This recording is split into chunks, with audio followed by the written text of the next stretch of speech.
Welcome to Noir Intellect. I'm your host, Adrian Cole, tonight. The truth refuses to stay buried.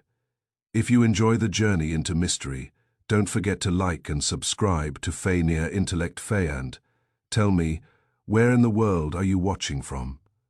Drop it in the comments below. Now, the mystery begins. Chapter 1. The mailbox of a dead man, Inspector Kramer, brought us the letter at 11:20 on a Wednesday morning, which was inconvenient because Nero Wolfe had just returned from the plant rooms in a mood usually reserved for diseased orchids and overcooked fish. Kramer dropped his hat on the red leather chair and placed a white envelope on Wolfe's desk. Wolfe looked at it. "Take it away. You haven't heard what it is. It is an envelope. I have seen others. It was found in the mailbox of a man who has been dead 5 years. Wolfe's eyes narrowed. I turned from my desk, where I had been sorting bills according to whether they deserved payment, delay, or denial. "Who is the dead man?" I asked. "Charles Benton," Kramer said. "Businessman. Owned warehouses, printing companies, and several properties around Manhattan. Died of a stroke 5 years ago. Natural? 3 doctors said so." Wolfe leaned back. "Why is his mailbox still in use?" "It isn't. The house has been empty since he died."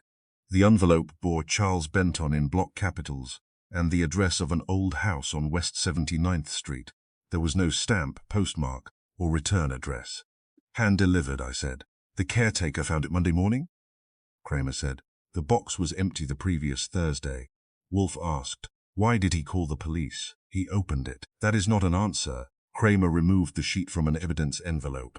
It contained one sentence: "The account remains unpaid, and the witness has begun to remember." No signature. Wolfe examined the page through the covering.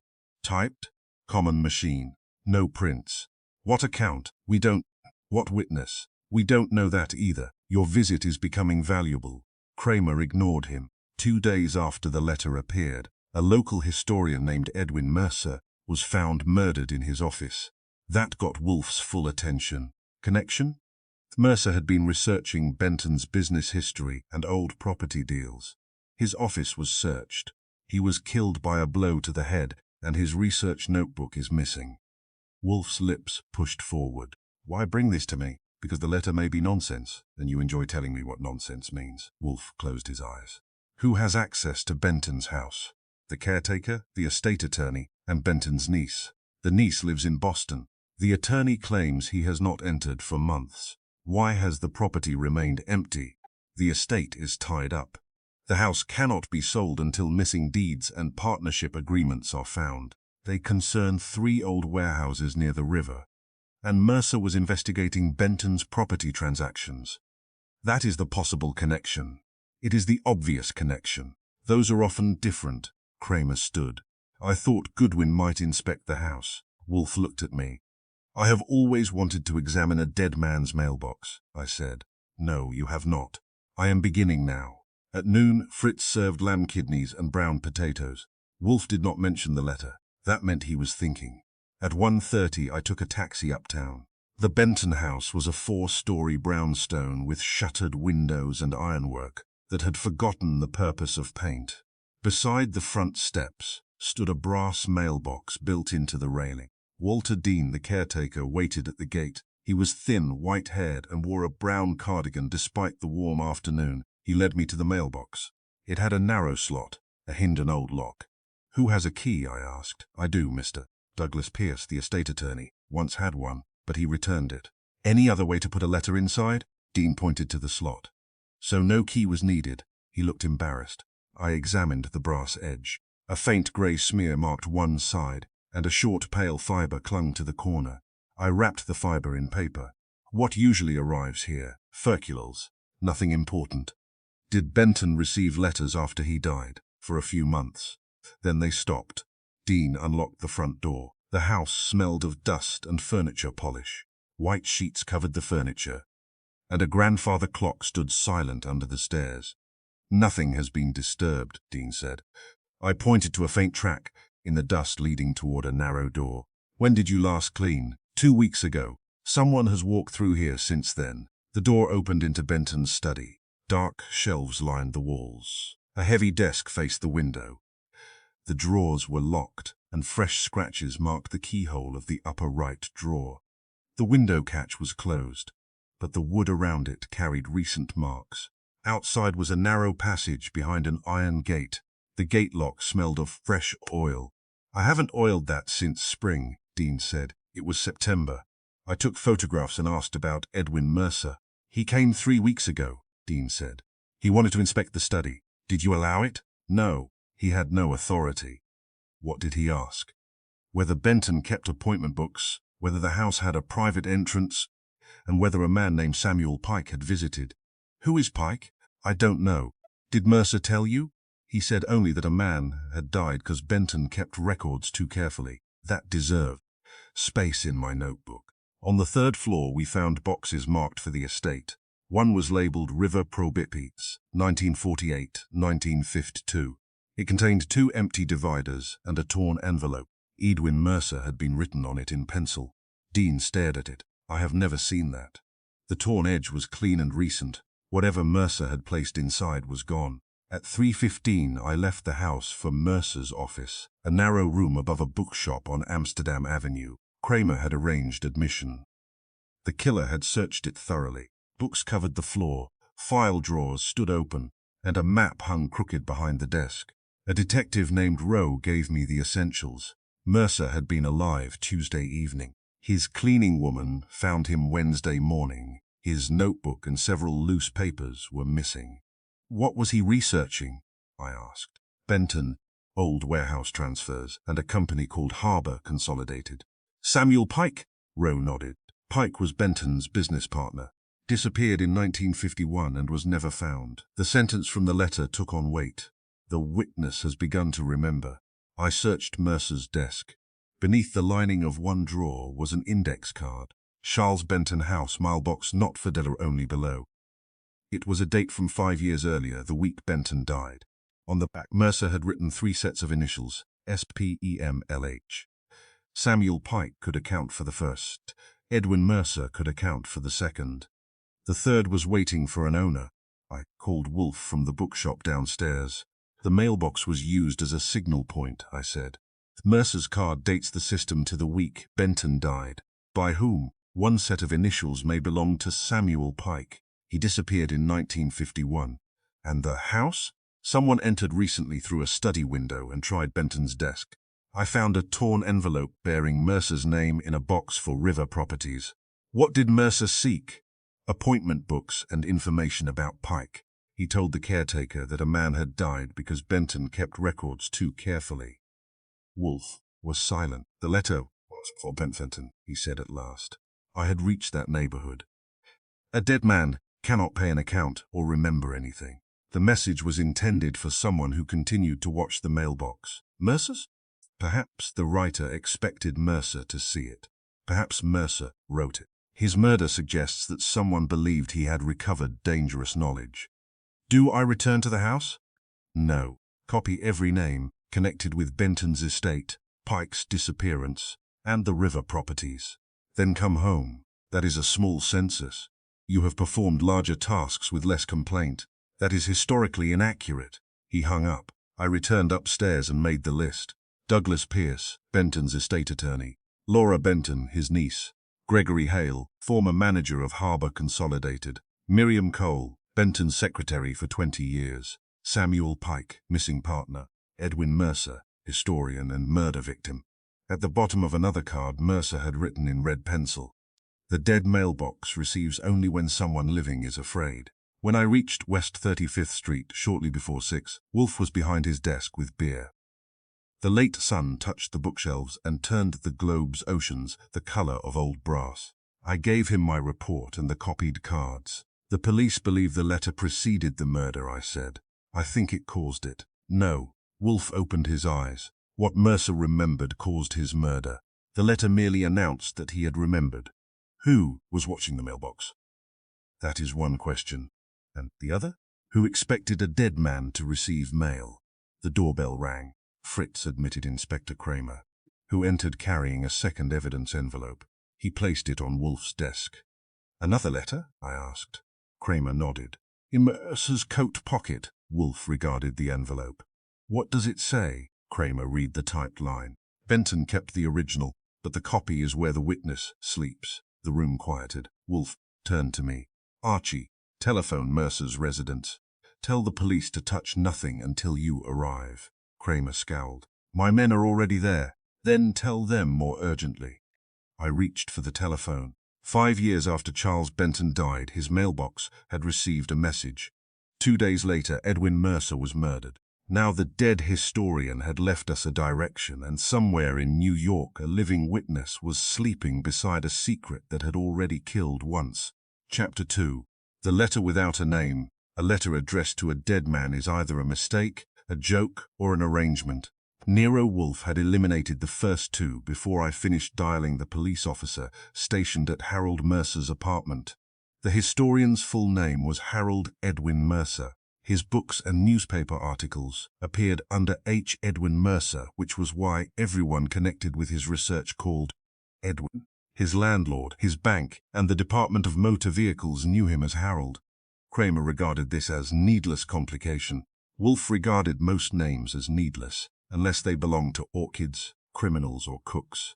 The detective at Mercer's apartment answered after 6 rings. This is Archie Goodwin. Inspector Kramer wants nothing touched until we arrive. Kramer reached for the receiver. I can speak for myself. You were busy scowling. He took the telephone and gave the order in a tone that suggested anyone moving a paperclip would spend the evening explaining it downtown. Wolfe remained behind his desk, studying the photograph of the unsigned letter found in Charles Benton's mailbox. The original had gone to the police laboratory. The message was brief. The truth buried years ago will soon return. There was no signature, no date, and no explanation of what had been buried or how it planned to return. The letters had been written by hand in black ink. They slanted in several directions. Some were large, some cramped, and the writer had changed the shape of common letters from one word to the next. A deliberate disguise, Kramer said. An inept one, Wolfe replied. You have seen only a photograph. I have seen the intention. Natural handwriting varies without announcing the variation. This person wanted the disguise noticed. I looked at the message again, meaning the writer wanted us to know the name was being hidden. Possibly. Kramer put on his hat. Come on, Goodwin. Wolfe lifted one finger. Archie. Before returning, determine who was expected to find that letter. It was in Benton's mailbox. The caretaker found it. That is what happened. It does not establish what was expected. Kramer opened the office door.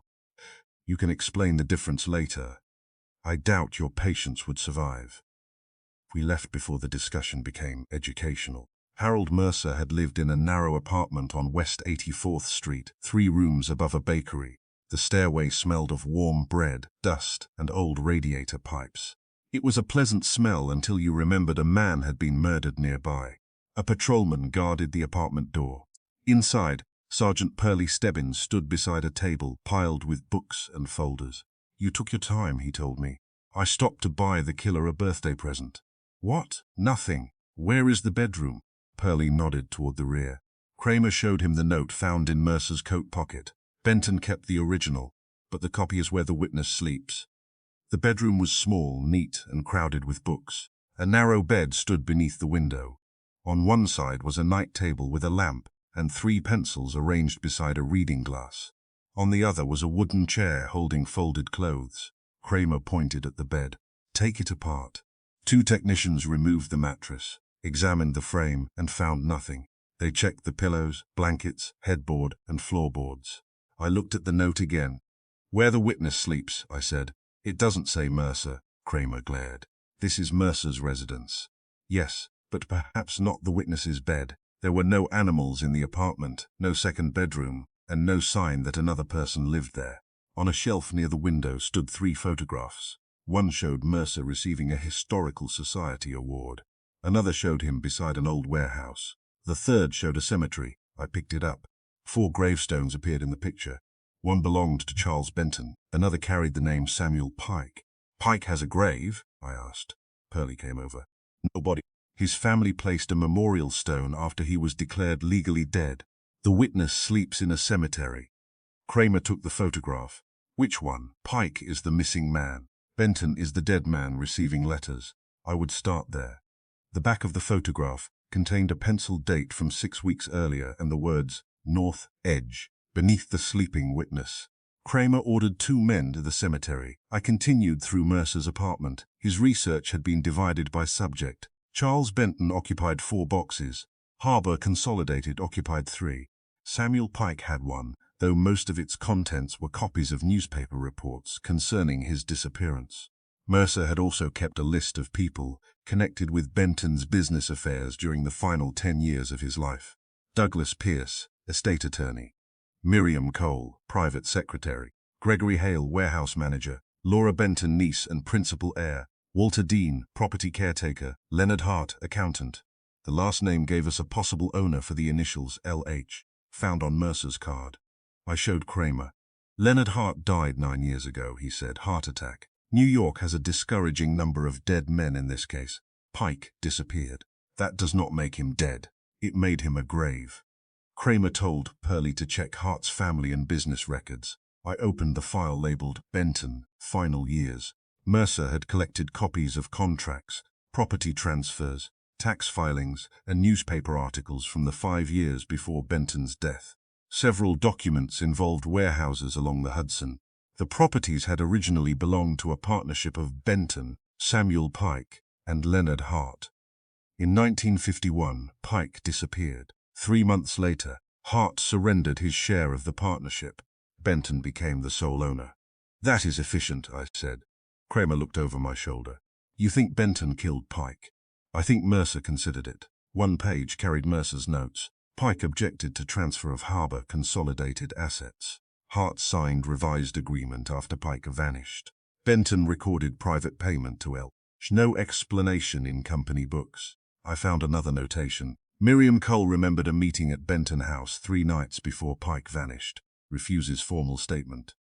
The witness, Kramer, read it. Miriam Cole? Possibly. She worked for Benton and remembered the meeting. Then why would Mercer write that the copy was where the witness sleeps, to conceal it from whoever searched his office? We telephoned Miriam Cole. There was no answer at her apartment. A patrol car was sent to check. At 4:20, the officers at the cemetery called. They had found a metal container buried beneath loose soil behind Samuel Pike's memorial stone. Kramer and I drove there. The cemetery sat in Queens beneath a grey sky. Rows of stone stretched across wet grass, and the city's noise arrived faintly through trees and walls. Samuel Pike's memorial stood near the northern fence. A detective handed Kramer a flat tin box. The lock had rusted away, but the lid was sealed with waxed cloth. Inside were 8 photographic copies of business records. They documented payments from Harbor Consolidated to a company called North River Services. North River had no listed employees, no office, and no visible business. Money entered its account and disappeared through cashier's checks.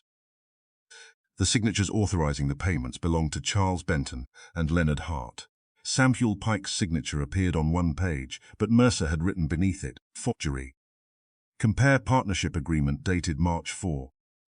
The final document was a copy of a letter from Pike to Benton. Charles, I will not approve the transfer.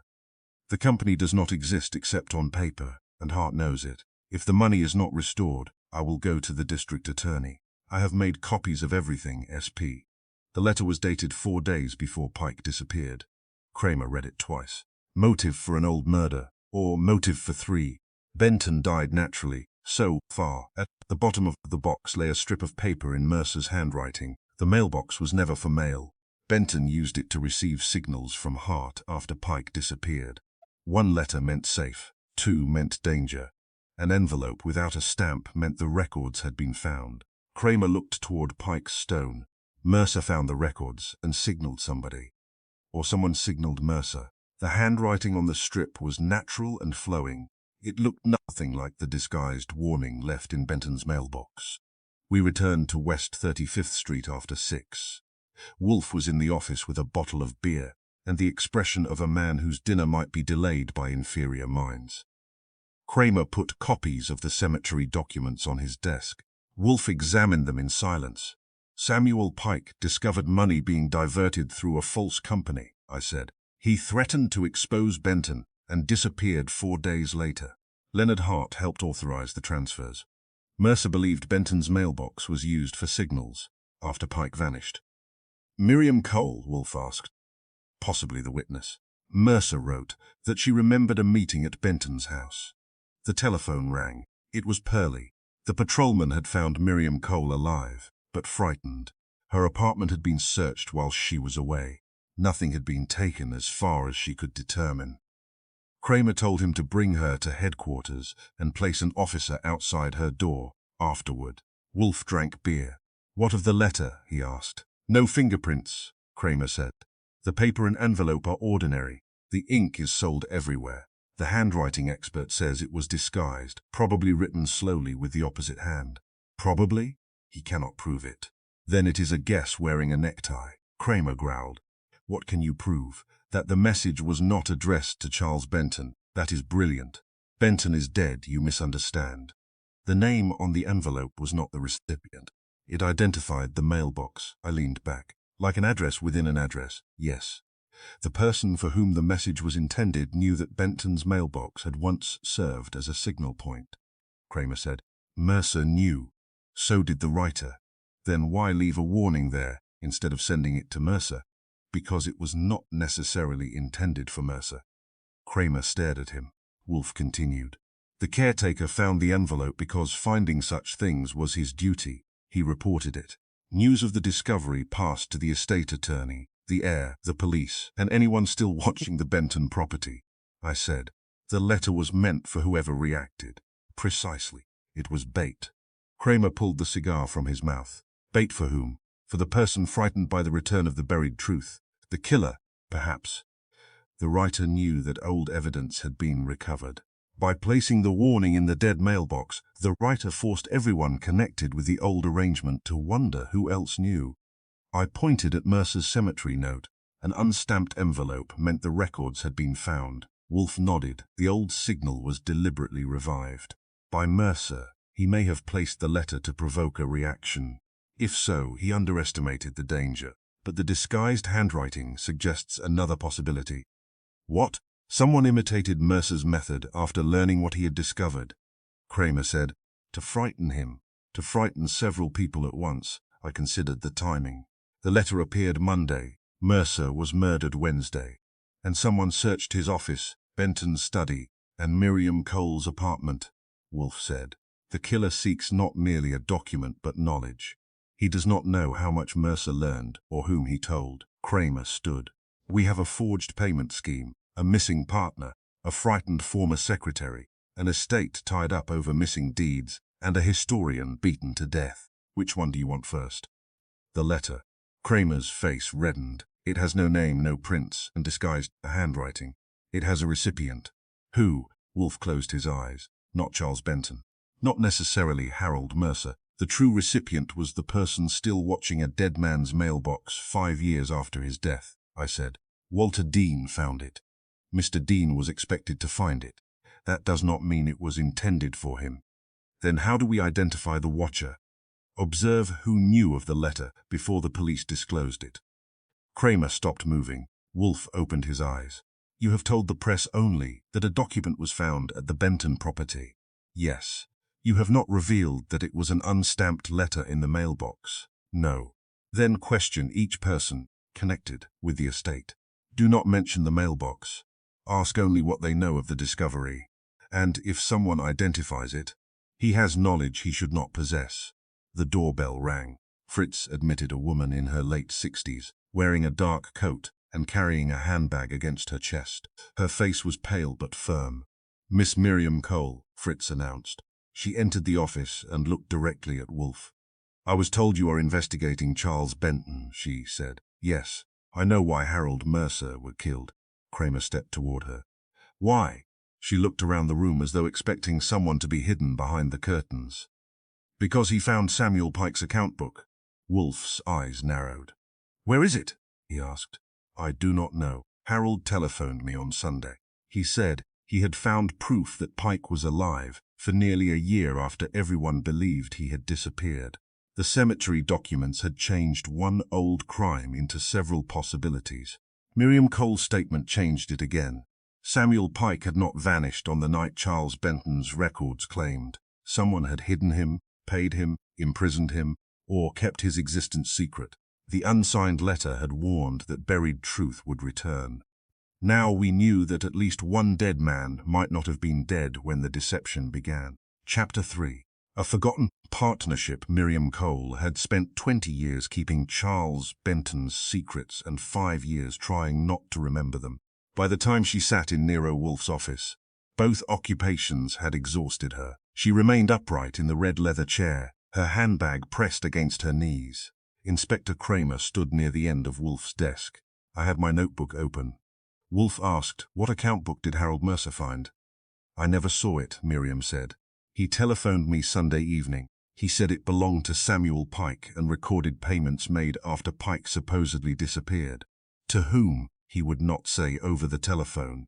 "Did he mention Edward Collins?" Her fingers tightened around the handbag. "That was enough to interest Wolfe," Kramer said. "Who is Collins?" "Charles Benton's last business partner," Miriam replied. They jointly owned 3 river properties during the final years of Mr.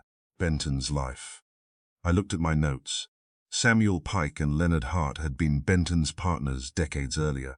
Pike disappeared, Hart surrendered his share, and Benton eventually controlled the properties. Apparently, history had acquired another layer. "When did Collins enter the picture?" I asked. "About 9 years ago. Benton needed money to repair the warehouses. Mr. Collins invested and received a half interest. What happened to the partnership?" "It ended shortly before Mr. Benton died." "Why?" "I was told they disagreed over finances." "Were you told by Benton or Collins?" "Mr. Benton." "And what did Collins say?" "I never asked." Wolfe's eyes narrowed. "You worked for Benton. Why did Mr. Mercer consult you?" "Because I prepared the partnership correspondence. Harold believed the dispute with Mr. Collins was connected to Samuel Pike." "How?" "I don't know. That is becoming monotonous." Miriam looked offended, but Wolfe continued. "What did Mr. Mercer say about Pike's survival?" "He said Pike received payments for 11 months after his disappearance. The payments came through a company controlled by Benton." "North River Services?" She stared. "You know about it?" "We know enough to ask." Miriam lowered her voice. "North River was not a real company. Mr. Benton used it for private expenses he did not want in the ordinary books." "Did Edward Collins know?" "Yes." Kramer moved closer. "How do you know?" "Because he found the old records." "When?" 5 years ago, shortly before the partnership ended. There it was. The unsigned letter, the old false company, and the sudden collapse of Benton's final partnership had all reached the same point in time. Wolfe said, "Describe what occurred." "Mr. Collins came to the house one evening, carrying a ledger. He demanded a private meeting. They argued in the study for nearly an hour." "Did you hear the subject?" "Only parts, Mr. Collins accused Benton of hiding title defects and said someone named Pike had never legally surrendered his share." "What did Benton say?" "He told Mr. Collins the matter had been settled long ago." "And Collins?" "He said dead men could still own property." Kramer glanced at the envelope on Wolfe's desk. "What happened after the meeting?" Wolfe asked. "Mr. Benton instructed Douglas Pierce to dissolve the partnership. Mr. Collins transferred his interest back to Benton for a sum far below its value. Voluntarily, I do not know. Path. Did he appear willing?" "No." "Did Benton threaten him?" Miriam hesitated. "The next morning Mr. Collins telephoned. He sounded frightened.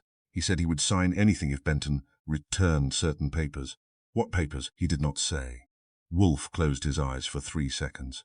"Did Mr. Mercer know this?" "Yes. I told him last week," Kramer said. "You gave a murdered man information about Collins and forgot to tell the I was afraid of Collins, of whoever searched my apartment." Wolfe opened his eyes. "Mr. Collins must be questioned." Kramer picked up his hat. "I'll handle it." "No." Kramer turned. Wolfe pointed toward me. "Mr. Goodwin will first obtain the public records and speak with Mr. Collins without announcing that Miss Cole has exposed his caution. Your presence would encourage formal denials. My presence encourages truth. Your presence encourages lawyers." Kramer's face suggested he might encourage Wolfe through a wall, but Miriam Cole was still in the room. "He settled for telling me to report anything important immediately. I left at 10 the next morning after Wolfe's 2 hours with the orchids. Before I went, he gave me 3 instructions. Determine what Collins acquired, what he surrendered, and what he fears. Only 3. They are sufficient if answered. Suppose he fears you. Then he has judgment, but it will not help us. The City Records Office gave me paper, dust, and a clerk who regarded questions as personal criticism. After 2 hours, I had the history. 9 years earlier, Edward Collins and Charles Benton had formed Benton Collins Properties. The company acquired 3 warehouses and 2 adjoining lots along the river. Benton contributed the properties. Collins contributed $600,000 for repairs and development. 4 years later, the partnership ended abruptly. Collins surrendered his entire interest for $60,000. That was 1/10 of his original investment and considerably less than the value of the properties. The transfer had been signed 11 days before Benton's death. Douglas Pierce had witnessed it. The documents gave no reason for the unequal settlement. One clause stated that Collins released all claims arising from prior ownership, concealed obligations, disputed title, and the former interests of Samuel Pike, or his heirs. I read that sentence twice.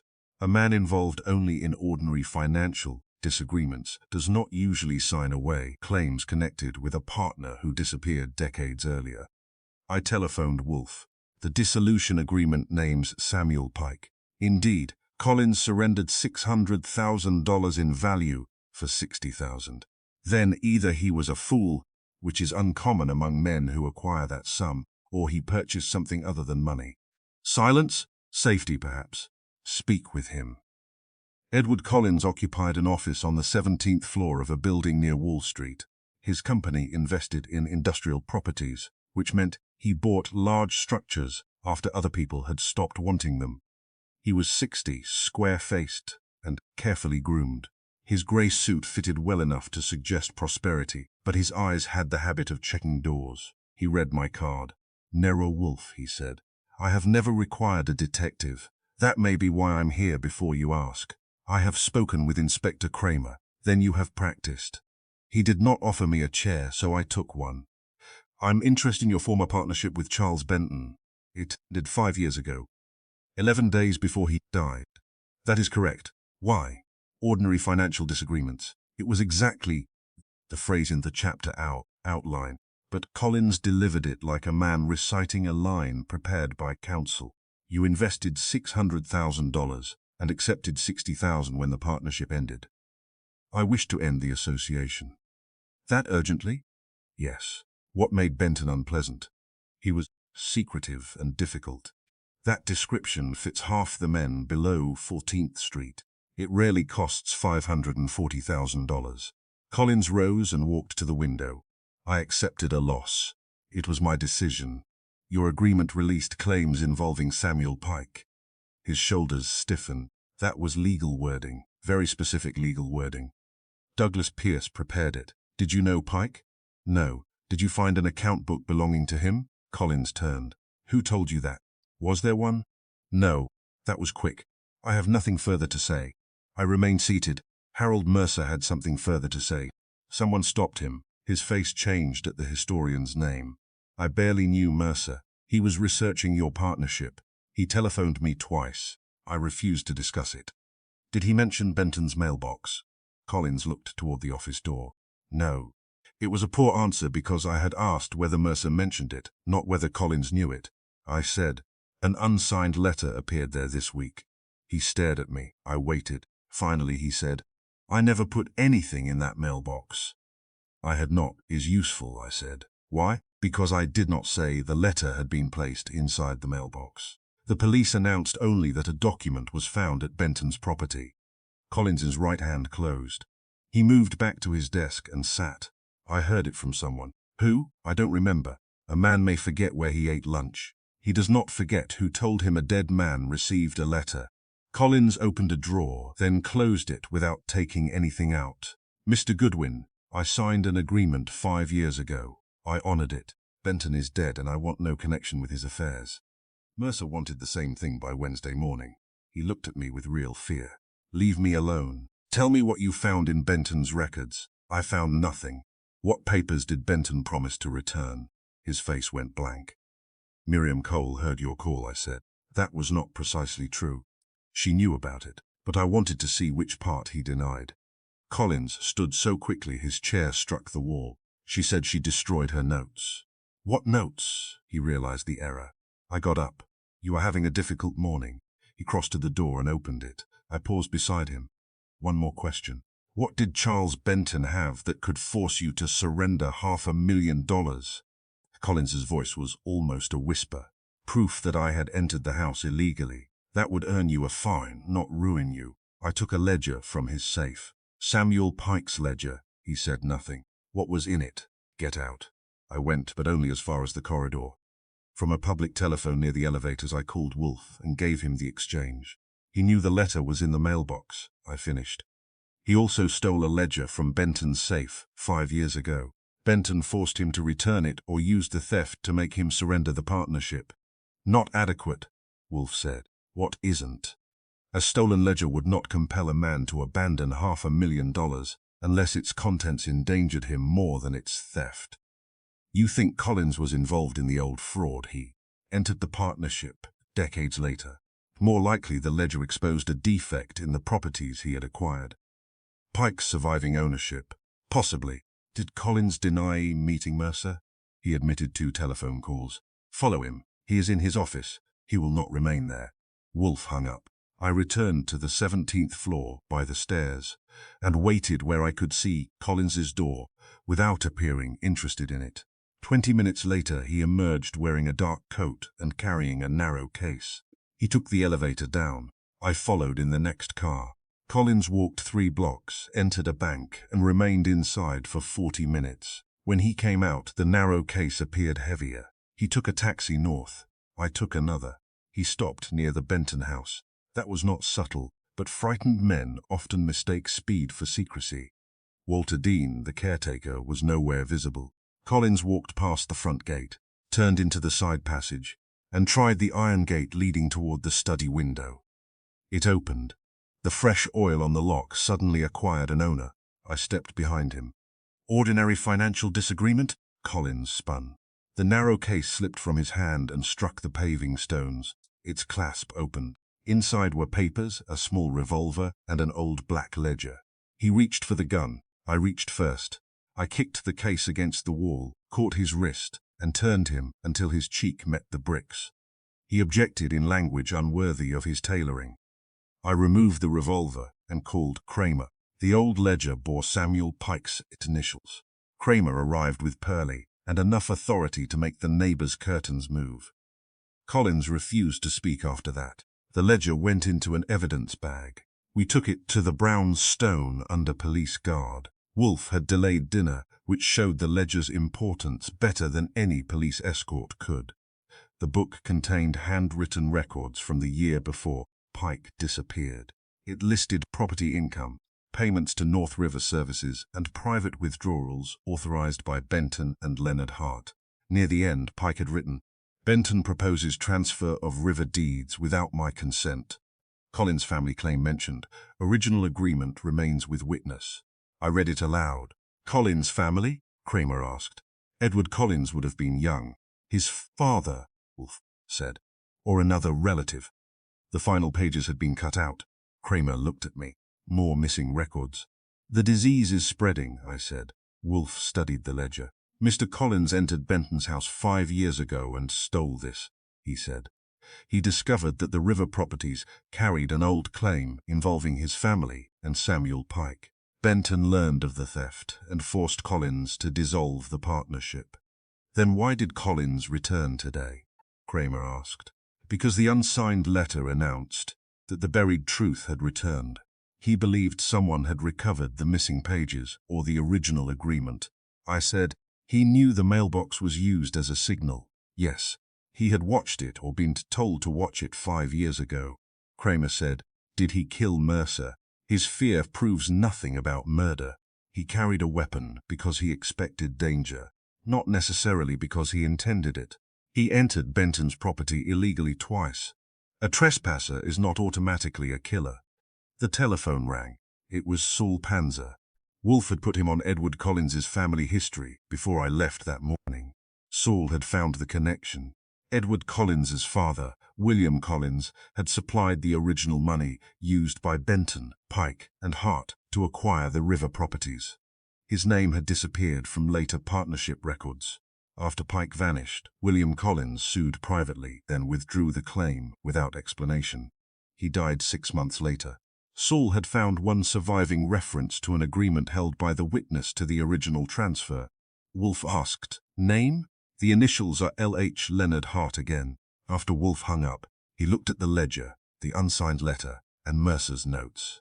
5 years ago, he said, Edward Collins discovered that Benton's ownership rested upon a concealed agreement.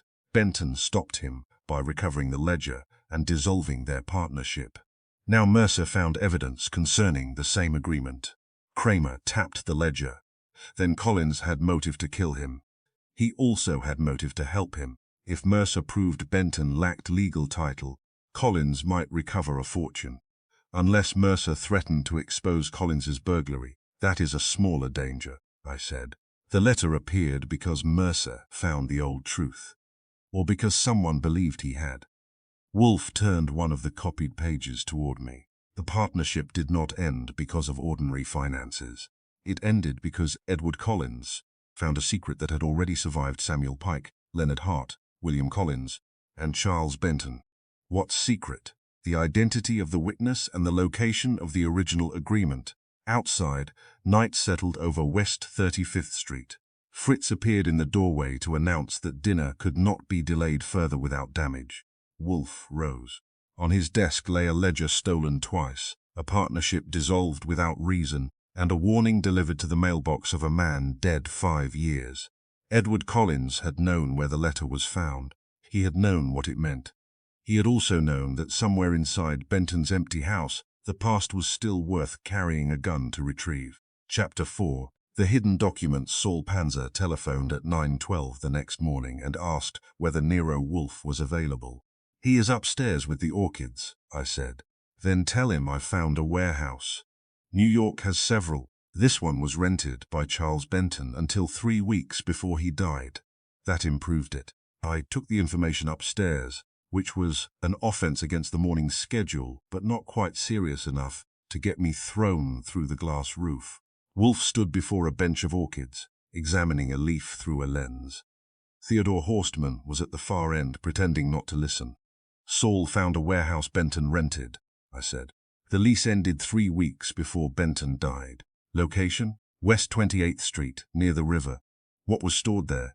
"Saul has not entered." Wolfe lowered the lens. "Why not?" "The current tenant objects to strangers opening old storage rooms." "Then Mr. Panzer has displayed an unexpected reverence for property rights. He thought you might want Kramer present before locks begin regretting their occupation."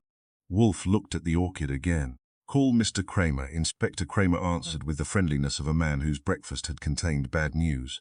I told him about the warehouse and the old rental records. "How did Panzer find it?" "He read documents. I know he didn't divine it from tea leaves." The rental payments were listed in Samuel Pike's ledger under North River Services. Saul traced the address through tax records. Kramer was silent for a moment. "Don't touch anything," he said. "That is what people always tell us, just before asking us to find something." The warehouse stood between a plumbing supply company and a garage that appeared to repair automobiles with hammers. It was a 3-story brick building with narrow windows and a loading entrance scarred by years of trucks. Saul waited outside in a grey suit and brown hat. He looked as if he had arrived to discuss insurance, which was one reason people often told him things they would hide from me. "The present tenant is Atlas Office Storage," he said. "They took the building 4 years ago. One locked room in the basement was excluded from their lease. Who pays for it? No one now. The room remained sealed because the owner and tenant disagree over whose property is inside. The legal system at work."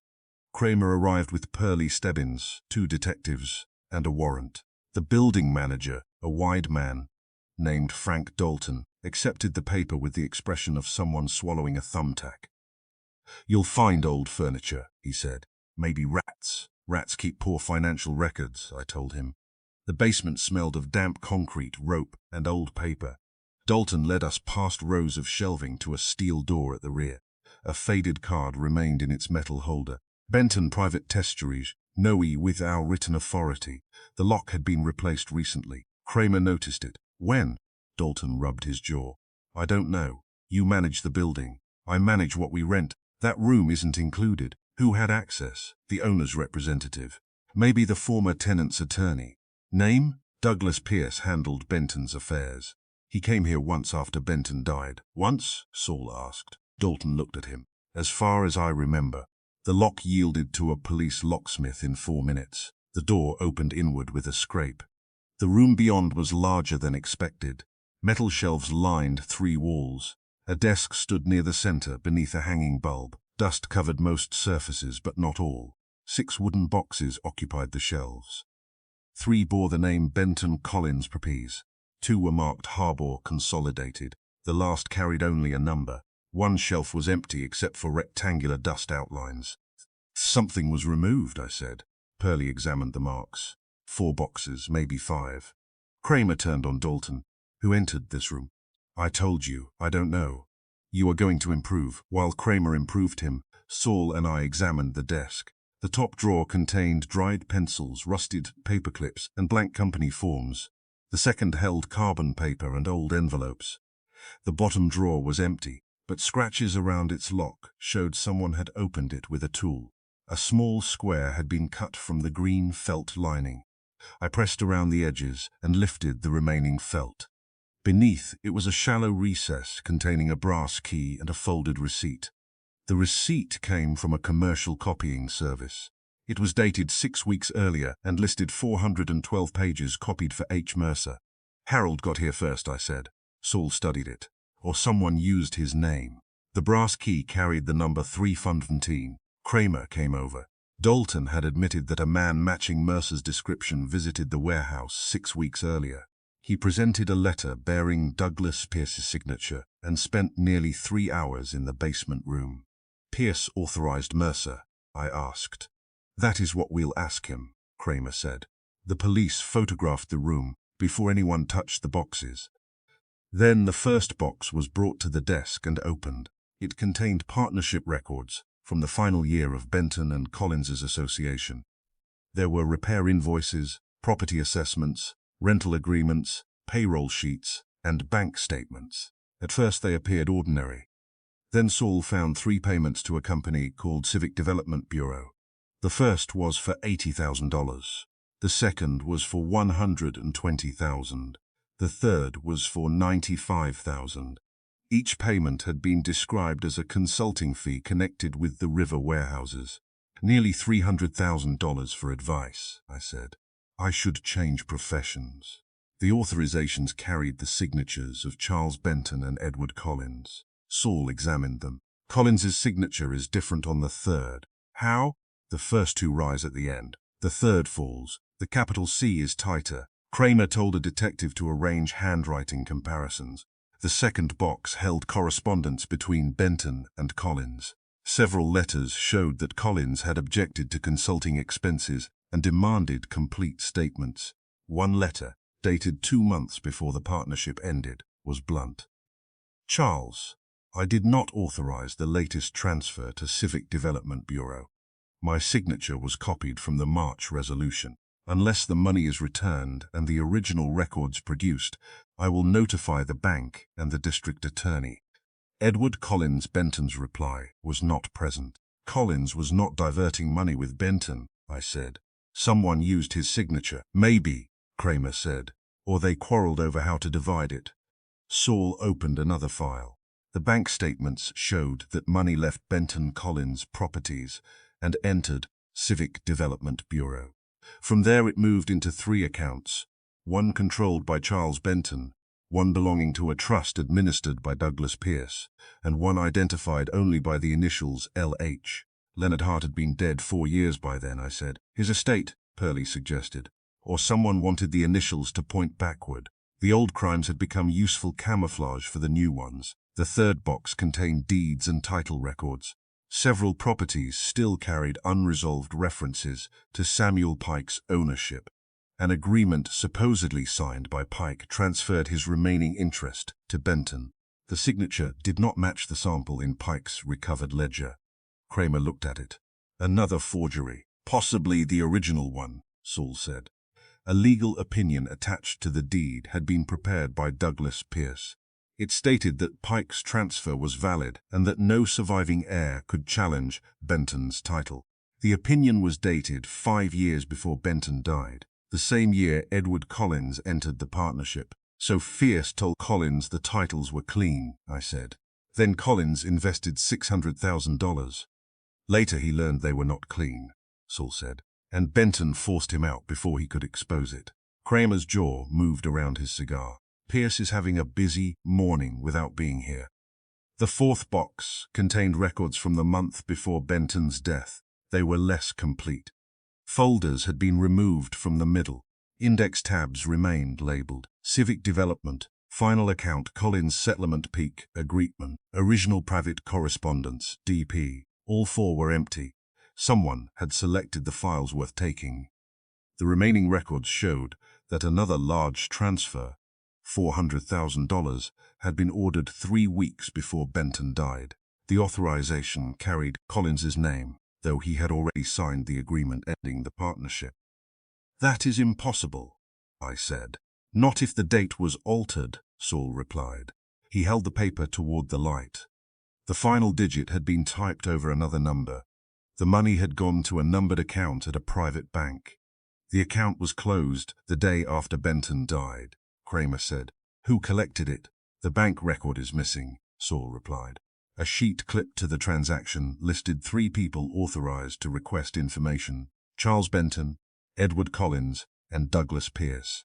1 was dead. 1 claimed he had been cheated, and 1 was an attorney who had access to every locked door in the story. The 5th box dealt with Harbor Consolidated during Samuel Pike's disappearance. It repeated much of what we already knew, but 1 folder contained correspondence from Leonard Hart to Benton. Hart had objected to false entries in North River services. He claimed Benton had promised that Samuel Pike would be paid until the arrangement was completed. A later letter read, Charles, Pike is becoming difficult. He refuses to remain where you placed him and threatens to contact Collins. If the original agreement reaches William Collins, neither of us will retain the river properties. L.H. Pike was being held somewhere, Pearlie said. Or hidden with his agreement, I replied. The reference to William Collins connected Edward Collins's family directly to the old dispute. Pike had threatened to reach Edward's father before disappearing completely. The 6th box, the one marked only by a number, contained personal records. Most belonged to Benton. Medical reports, private notes, copies of letters, and appointment calendars filled the box. The calendar for the week before Benton's death showed meetings with Miriam Cole, Douglas Pierce, Edward Collins, and someone identified as G.H. Gregory Hale, I asked. Saul nodded. Former manager of Harbor Consolidated. On the night before Benton died, the calendar contained 1 handwritten entry: original returned, account settled, mailbox closed. The words had been underlined twice. Kramer read them. Benton recovered something. The Pike agreement or the account book, I said. Colin surrendered the ledger during their settlement, Saul said. Benton may have believed every copy had been recovered. But Mercer found one. The room had grown colder, though that may have been the damp. I examined the final pages. A sheet had been torn from the calendar immediately after Benton's death. The stub remained caught in the binding. Indentations from writing were visible. Saul found a pencil and lightly shaded the page beneath. The pressure marks produced fragments. DP, to remove storage file. EC, not to be informed. If anything occurs, instructions in box 317. We all looked at the brass key found under the desk lining. Box 317, I said. Kramer told Pearlie to contact every bank and storage facility connected with Benton. Before we left, the police checked the dust and floor around the empty shelf. 1 set of recent shoe impressions led from the door to the missing boxes. Another led to the desk. The visitor had stood there long enough to leave a heel mark in the dust. A small scrap of paper lay behind the empty shelf. On it, in Harold Mercer's handwriting, were 5 words. The second theft came later. Kramer bagged it. The first theft was Pike's money, I said. The second was the money diverted before Benton died. Or the missing files, Saul replied. Mercer knew there were two crimes, and someone killed him before he could explain either. We returned to West 35th Street shortly after 5. Wolfe was in the office, seated behind his desk, with beer at hand. Sunlight from the window lay across the carpet in a narrow golden strip. Kramer took the red leather chair without invitation. Saul sat near the globe. I gave Wolfe the report, beginning with the warehouse lease and ending with Mercer's note. Wolfe listened with his eyes closed. When I finished, he opened them. The irregular transfers involving Mr. Collins do not prove his guilt, he said. Kramer snorted. His signature is on the authorizations, his disputed signature. His own letter accused Benton of copying it. He could have written that to protect himself. Certainly. But he surrendered the partnership at a great loss. A man who had successfully stolen hundreds of thousands would not ordinarily abandon valuable property and leave his partner in control of the evidence. Unless Benton blackmailed him. Then we must determine what Benton possessed. Saul placed copies of the warehouse documents on Wolfe's desk. Wolfe examined the legal opinion prepared by Pierce, the final transfer, and Benton's calendar entry. Mr. Pierce certified false titles, administered an account receiving diverted funds, and possessed authority to enter the warehouse, Wolfe said. Kramer replied. He was Benton's attorney. That explains access. It does not explain enrichment. We don't know that he was enriched, then learn. Wolfe turned to Saul. Trace Civic Development Bureau, the numbered account, and every trust administered by Mr. Pierce during the final year of Benton's life. Saul nodded. I said, what about Box 317? It is important because Benton believed it important. That is not the same as knowing what it contains. Do you think Mercer found it? No. If he had, his note would have named it. He knew enough to search the warehouse, but not enough to complete the trail. Kramer said. Mercer copied 412 pages. Where are they? Not in his office or apartment. Then the murderer sought them and failed, or found them and removed them. I thought of the missing boxes and the searched rooms. Someone entered the warehouse after Mercer. Yes, Wolfe said. The recent lock, the empty shelves, and the disturbed desk prove it. The intruder knew what to take. Collins returned to Benton's house with Pike's ledger, Kramer said. Maybe he took the warehouse files too. Mr. Collins's fear is conspicuous. His guilt is not yet established. Wolfe picked up the copy of Benton's final calendar entry. Original returned. Account settled. Mailbox closed. He read it aloud. The mailbox was a communication point during the Pike affair. Benton believed it closed 5 years ago, shortly before his death. Yet this week someone revived it with an unstamped letter. The truth buried years ago will soon return, I said. Precisely. The writer knew the old signal, and knew the original account had not been settled. Kramer stood. We now have enough to arrest Collins for burglary and question Pierce about the money. Do so. You sound disappointed. I am dissatisfied. The records show that someone diverted large sums shortly before Benton died. They do not tell us whether Benton discovered the theft, participated in it, or planned it. What does Mercer's murder tell you? That he found the connection. His copying receipt proves he examined these documents. The missing files prove someone feared what they contained. His note proves he distinguished the old Pike fraud from a later theft, I said, and the same person may be responsible for both. No, that conclusion is attractive and therefore dangerous. The old crime created the hiding places, false companies, and frightened witnesses. A later criminal may merely have used them. Fritz entered and announced dinner. Wolfe rose, then looked at Saul. Find Box 317 before Inspector Kramer's machinery announces the search to every bank in New York. Kramer objected, naturally. They were still objecting when I followed Wolfe toward the dining room. Behind us, the warehouse documents covered his desk. They showed forged titles, false signatures, missing files, and $400,000 transferred shortly before Charles Benton's death. Harold Mercer had found the same evidence. Someone had followed him into the past and killed him there. Chapter 5. The secret witness, a woman who has kept books for 40 years, develops one of two habits. She either trusts figures more than people, or she learns that figures are merely people wearing clean collars. Margaret Doyle belonged to the second school. She arrived at the brownstone at 10:15 the morning after the warehouse search, carrying a black handbag and a newspaper folded beneath one arm. She was 72, small, straight-backed, and dressed in navy blue. Her grey hair had been pinned so securely that a hurricane would have needed an appointment. Fritz brought her into the office while Wolfe was upstairs with the orchids. I gave her the red leather chair and asked whether she had come about Harold Mercer. "I have come because he is dead," she said. "If he were alive, I would have continued refusing to speak with him. That is not encouraging. It is honest." She placed the newspaper on her lap. Mercer's photograph appeared beneath a headline announcing that police were investigating his research into old property fraud.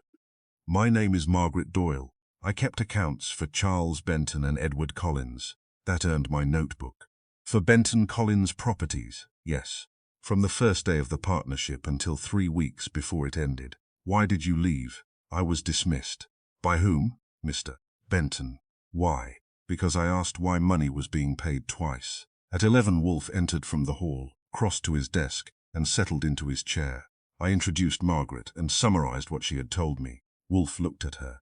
"You refused to speak with Mr. Mercer." "I spoke once." "That was enough." "What did he ask?" "He wanted to know whether Charles Benton had accused Edward Collins of stealing company funds." "Had he?" Margaret's lips tightened. "Mr. Benton accused nearly everyone of stealing. He regarded money as innocent only while it was in his own pocket." "That is an opinion." I asked for a fact. "Yes. He accused someone of fraud 3 weeks before he died." "Mr. Collins?" "No." I leaned forward. "Who?" I did not hear a name. Wolfe's eyes narrowed. "Describe what you heard." Margaret placed her handbag on the floor, freeing both hands.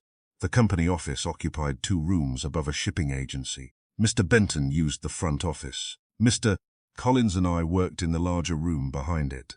One afternoon, Mr. Collins had gone to inspect the warehouses. I was reconciling the monthly accounts when Mr. Benton's attorney arrived. "Douglas Pierce?" I asked. "Yes." "That brought the office temperature down a degree," Margaret continued. "They went into Mr. Benton's office and closed the door. After 10 minutes, they began shouting. Mr. Benton said, 'You moved the money after I told you to stop.' Mr. Pierce replied that the transfers had protected them both." "Exact words?" Wolfe asked. "As exact as memory allows." "What else?" "Mr. Benton said the civic development account had been emptied and someone had forged Edward Collins's signature. Mr. Pierce said Benton had approved every arrangement." "Did Benton deny it?" He said, "I approved concealment, not theft." That sentence deserved room by itself. "I wrote it down," Margaret went on. "Then Mr. Benton said he had copied the records and hidden them where no one would think to look. He told Mr. Pierce that if anything happened to him, the truth would be found." "What did Pierce say?" He laughed. "Once," he said. "Not if no one knows where to look." Wolfe's fingers became still on the arm of his chair. "Did Mr. Benton reply?" "Yes," he said. "Someone knows. Someone always knows." Margaret had remembered more than she enjoyed remembering. Her hands were now clasped tightly in her lap. "What happened after the argument?" I asked. "Mr. Pierce left. Mr. Benton came into the outer office and asked whether I had heard." "What did you say?" I lied. Competently. I had worked for him 6 years. Wolfe grunted approval. "Why were you dismissed?" "The following morning I found that 2 transfers had been entered twice. The first payments went to Civic Development Bureau. The second went to a numbered account.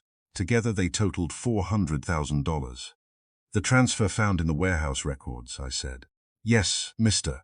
Collins's authorization had been copied onto both." "What did you do?" "I showed the entries to Mr. Benton. He asked whether I had told Mr. Collins. I said no. He dismissed me before lunch and paid 3 months' salary." "Did he threaten you?" "No, he told me to forget what I had seen." "Did you?" Margaret looked at Wolfe. "I am here." Wolfe leaned back. "Why did you refuse Mr. Mercer?" "He came to my apartment 2 months ago. He knew about the duplicate payments. He also knew I had retained a carbon copy of one ledger sheet." Kramer would have enjoyed that sentence, but he was not there yet. "Where is it?" I asked. "I destroyed it years ago." Wolfe's gaze sharpened. "No." Margaret looked offended. I beg your pardon? You kept accounts professionally. A bookkeeper who preserves a carbon against her employer does not later destroy the only protection it offers. You moved it. Silence settled. Margaret looked down at her hands. Finally she said, I placed it in a bank envelope and gave it to my sister. Name? Agnes Doyle. She died 3 years ago. Where are her belongings? In storage. Box 317, I asked. Margaret's head came up. That was answer enough. Wolfe said, explain, my sister rented a box at a private storage company on 10th Avenue. Number 317. She kept family papers there. I put the carbon among them because no one connected with Benton knew she existed. The brass key found beneath the warehouse desk lining carried the number 317. How did Benton get the key? I asked. He did not. I kept it. Then how did it reach his warehouse? Margaret stared at me. It didn't. Wolfe's eyes closed for a moment. Mr. Mercer, he said. Margaret nodded slowly. He visited me again 3 weeks ago. This time he had a copy of one of my old account sheets. I realized he had found another carbon in the warehouse. He asked where I had placed mine. You told him? No. But he saw the key on my desk and took it. I thought I had misplaced it. Why did he leave it in the warehouse? Perhaps he had already opened a box and no longer needed it. I reached for the telephone. Wolfe said, wait. He studied Margaret. What was on your carbon? The duplicate transfer. It showed that the first payment was authorized by Benton and the second by Douglas Pierce. Pierce had transfer authority, only as trustee. He could move money from the civic development account if Benton was unavailable.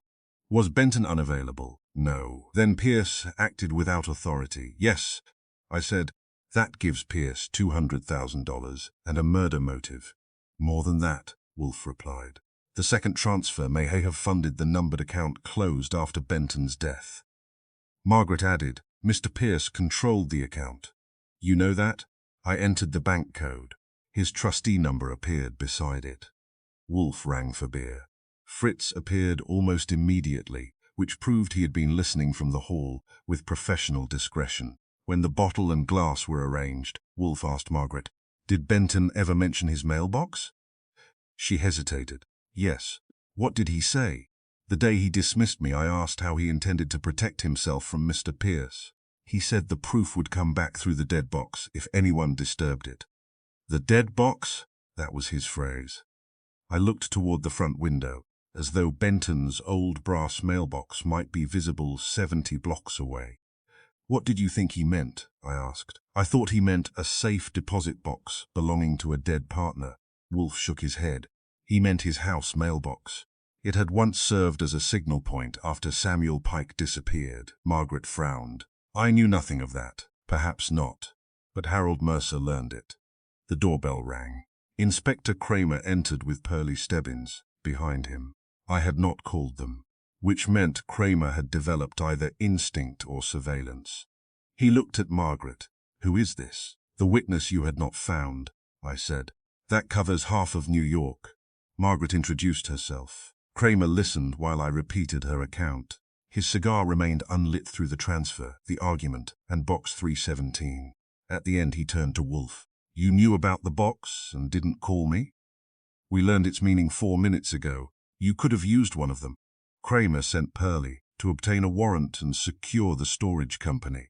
Saul Panzer was called from downtown and told to meet us there. The storage building stood on 10th Avenue, behind a steel fence and a sign promising privacy. Like most promises involving privacy, it lasted until the police arrived. Box 317 was not a bank box. It was a small locked cabinet inside a private document room. The brass key opened it. Inside were family certificates, 2 photographs, a packet of old letters, and a flat envelope addressed in Margaret's handwriting. The envelope was empty. Kramer looked at her. You said the carbon was here. It was.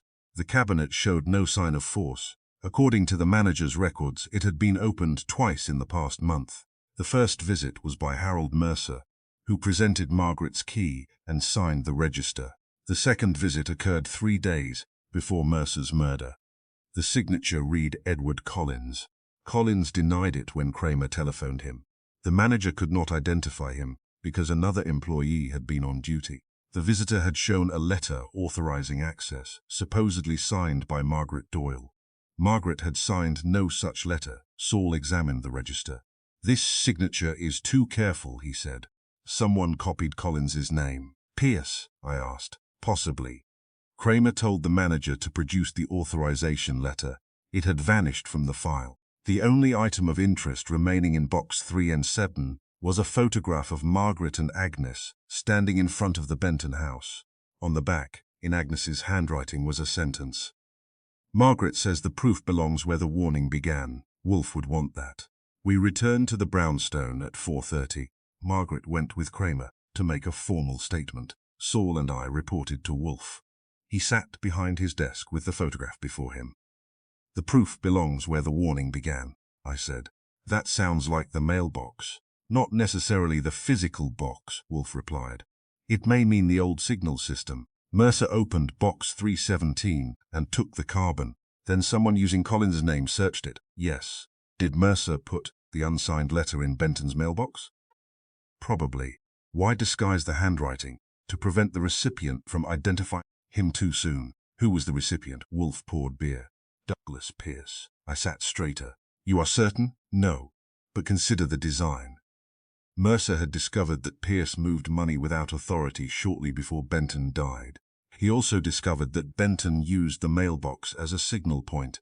By placing an unstamped warning there, Mercer revived the old code and forced anyone familiar with Benton's methods to react. Collins reacted because he feared the old title fraud. But Mr. Pierce had more to fear. The letter announced that hidden proof had returned. I thought of Mercer, the searched office, the missing warehouse boxes, and the empty envelope in box 317. Pierce followed the trail. Possibly. He may have watched the Benton property, intercepted news of the letter, and searched every location connected with Mercer. What about Benton saying he had hidden proof where nobody would think to look? Wolfe turned the photograph over again. A mailbox is designed to receive papers, so it is the first place one thinks to look for a letter, and the last place one thinks to look for a hidden ledger. You think the evidence is inside the mailbox itself? I think Benton enjoyed literal jokes. The proof may be in its wall, post, lock housing, or supporting rail. I stood. I'll go. No. Why? Because whoever murdered Mercer may already have reached the same conclusion. That sounds like a reason to hurry. It is a reason not to arrive alone and announce our reasoning. He instructed Saul to place the Benton house under observation. I was to telephone Walter Dean and tell him not to approach the mailbox. Kramer was to be informed only after Saul was in position, which was Wolfe's way of balancing cooperation with pleasure. At 5:20, Saul called. A man had entered the side street behind the Benton house. He wore a dark coat and carried a small tool case. Saul could not see his face. The man did not approach the study window. He went directly to the brass mailbox. By the time Kramer, Pearlie and I reached West 79th Street, the gate stood open. Saul waited behind a parked car. "He is still there," he said, working beneath the box. We crossed the street. The man heard us and turned. It was not Douglas Pierce. It was Gregory Hale, the former manager of Harbor Consolidated. A screwdriver lay on the pavement. The brass underside of the mailbox had been loosened, revealing a narrow compartment inside the supporting rail. The compartment was empty. Hale raised both hands. "I can explain." Kramer took the tool case from him. I looked inside the hidden space. Dust marked the outline of a long, thin packet that had rested there for years. Someone had removed it recently. "How did you know about the compartment?" I asked. Hale looked toward the empty house. "Charles Benton showed me 5 years ago, the night before he died. What was inside? Proof that Douglas Pierce stole the money." Kramer stepped closer. "Where is it now?" Hale swallowed. "Harold Mercer found it.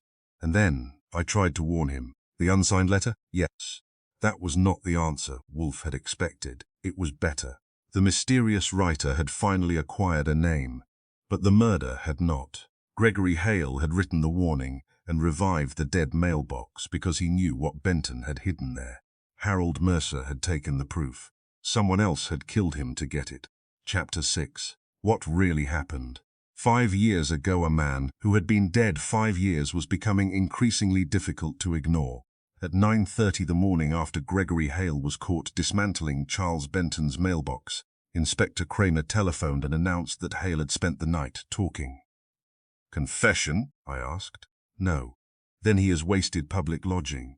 He says he wrote the unsigned letter, but he still won't tell us where Mercer put Benton's documents. Maybe he doesn't know. Maybe he killed Mercer. That would explain why he warned him first. Murderers are becoming courteous." Kramer told me to bring Wolfe to headquarters.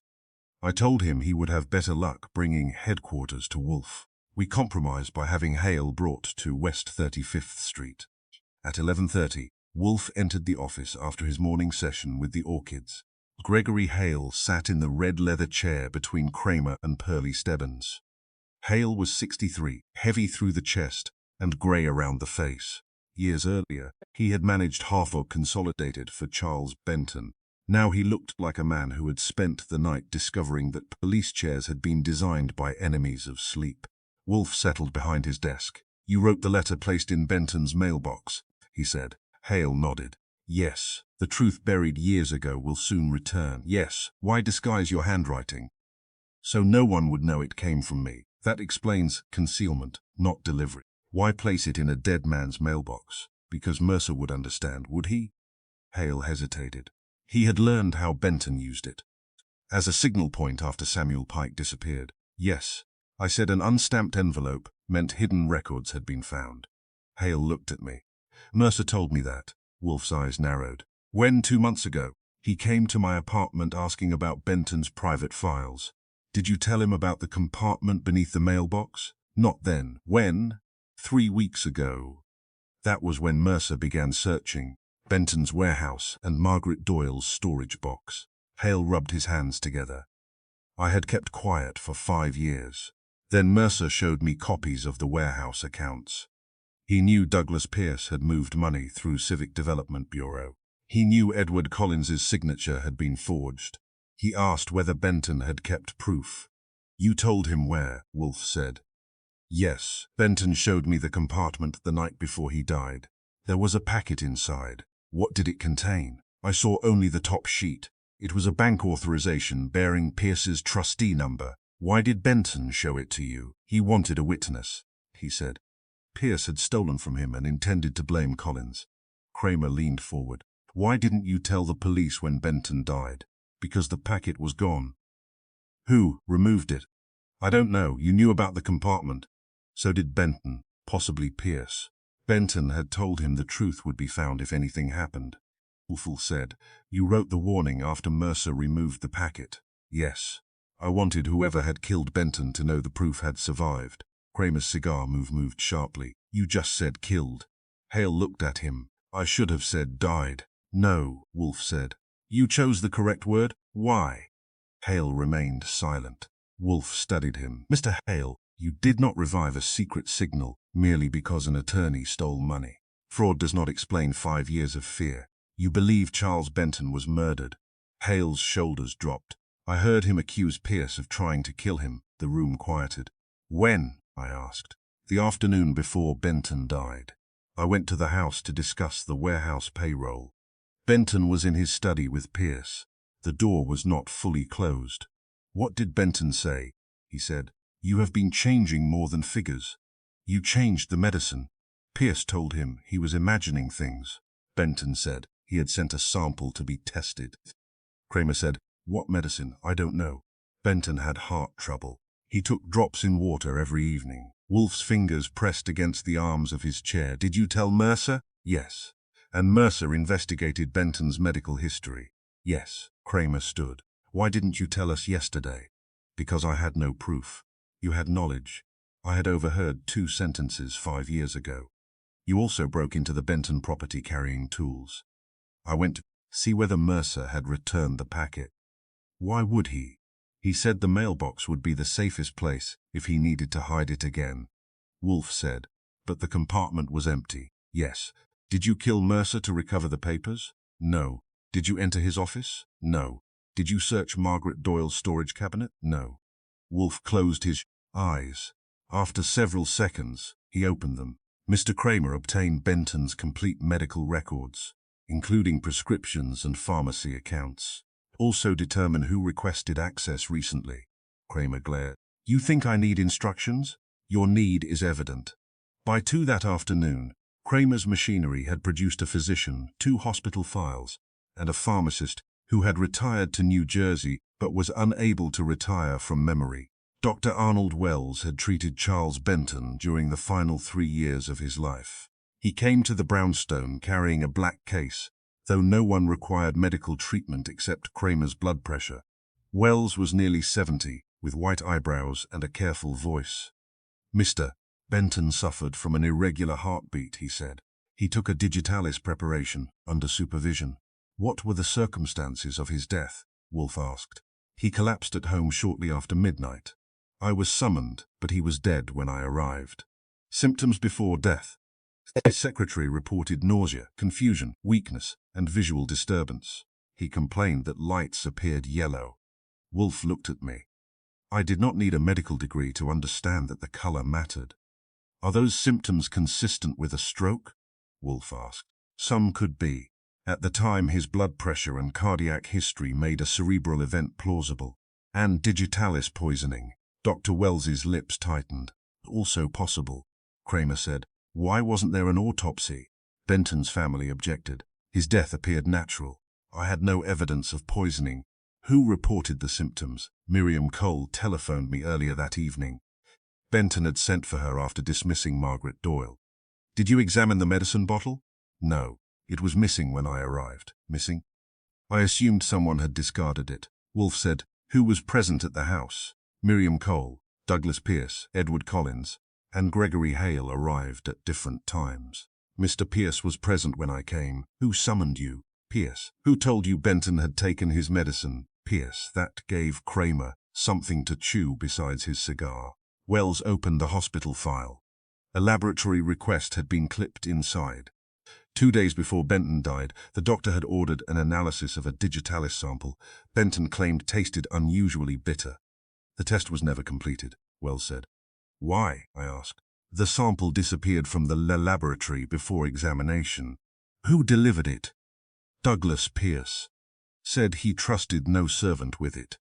Kramer made a sound that was not quite a word. Wolfe asked. Who requested these records recently? The doctor looked at Kramer. Harold Mercer, 3 weeks ago.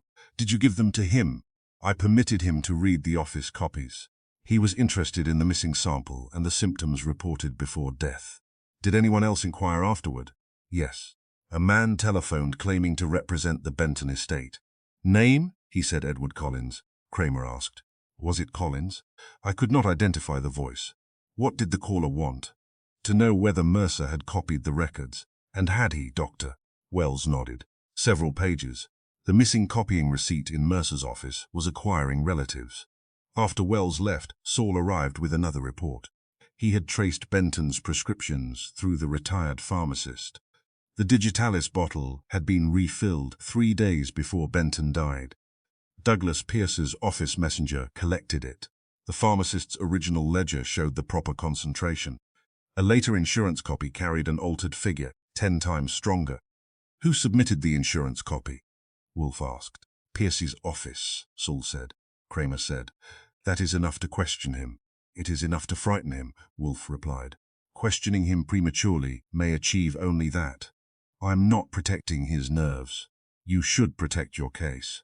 Kramer left with Pearlie, promising to return with Pierce or a reason why he could not. Wolfe instructed Saul to investigate the messenger who had collected Benton's medicine. I was sent to Harold Mercer's former office to search for any references to medical records. The police had restored some order, but the room still looked as if a storm had learned to read. Mercer's books stood in uneven rows. His desk drawers had been emptied and replaced badly. I began with his calendar. 3 weeks before his death he had written, Wells records, yellow vision, missing bottle. 2 days later, pharmacy ledger differs from estate copy. The following week, DP collected sample and prescription. On the page for the Sunday before his murder, GH confirms Benton feared medicine altered. MD has transfer carbon, mail signal tomorrow. The initials were now clear. Gregory Hale had confirmed Benton's fear. Margaret Doyle possessed financial proof. Mercer intended to place the warning letter on Monday. At the bottom of the page he had added, "If both crimes belong to one man, the second death will repeat the first mistake." That was worth a telephone call, Wolfe answered. "What mistake?" he asked. Mercer didn't say. Then search his notes on his own habits. His habits? A historian expecting danger does not write such a sentence without arranging an explanation. I found it 15 minutes later in a folder labeled personal expense. Mercer had kept receipts with an attention to detail that would have delighted Margaret Doyle. On the day before his death, he bought a bottle of mineral tonic from a pharmacy near his office. The bottle was not among the property listed by police. The medical examiner had assumed Mercer was killed by the blow to his head. No poison tests had been requested. I called Kramer. "The second death may have repeated the first mistake," I said. "Check Mercer for digitalis." Kramer did not waste time asking why. The report came just after 6.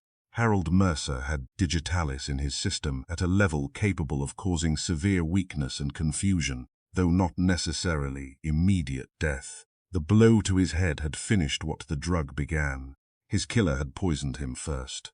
When I told Wolfe, he closed his eyes. "The same method," I said. "Benton was poisoned with digitalis 5 years ago. Mercer was poisoned before being struck." "Similar method," Wolfe corrected. "Identity of method is not yet identity of hand."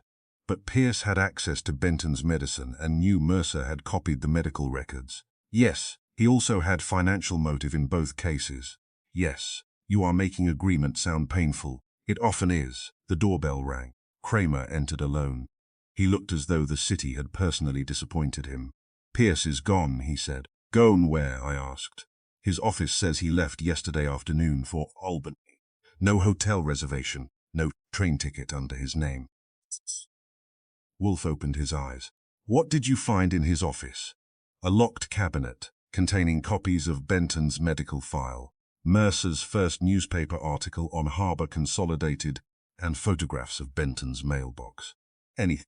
Kramer removed a small evidence envelope. Inside was a handwritten note.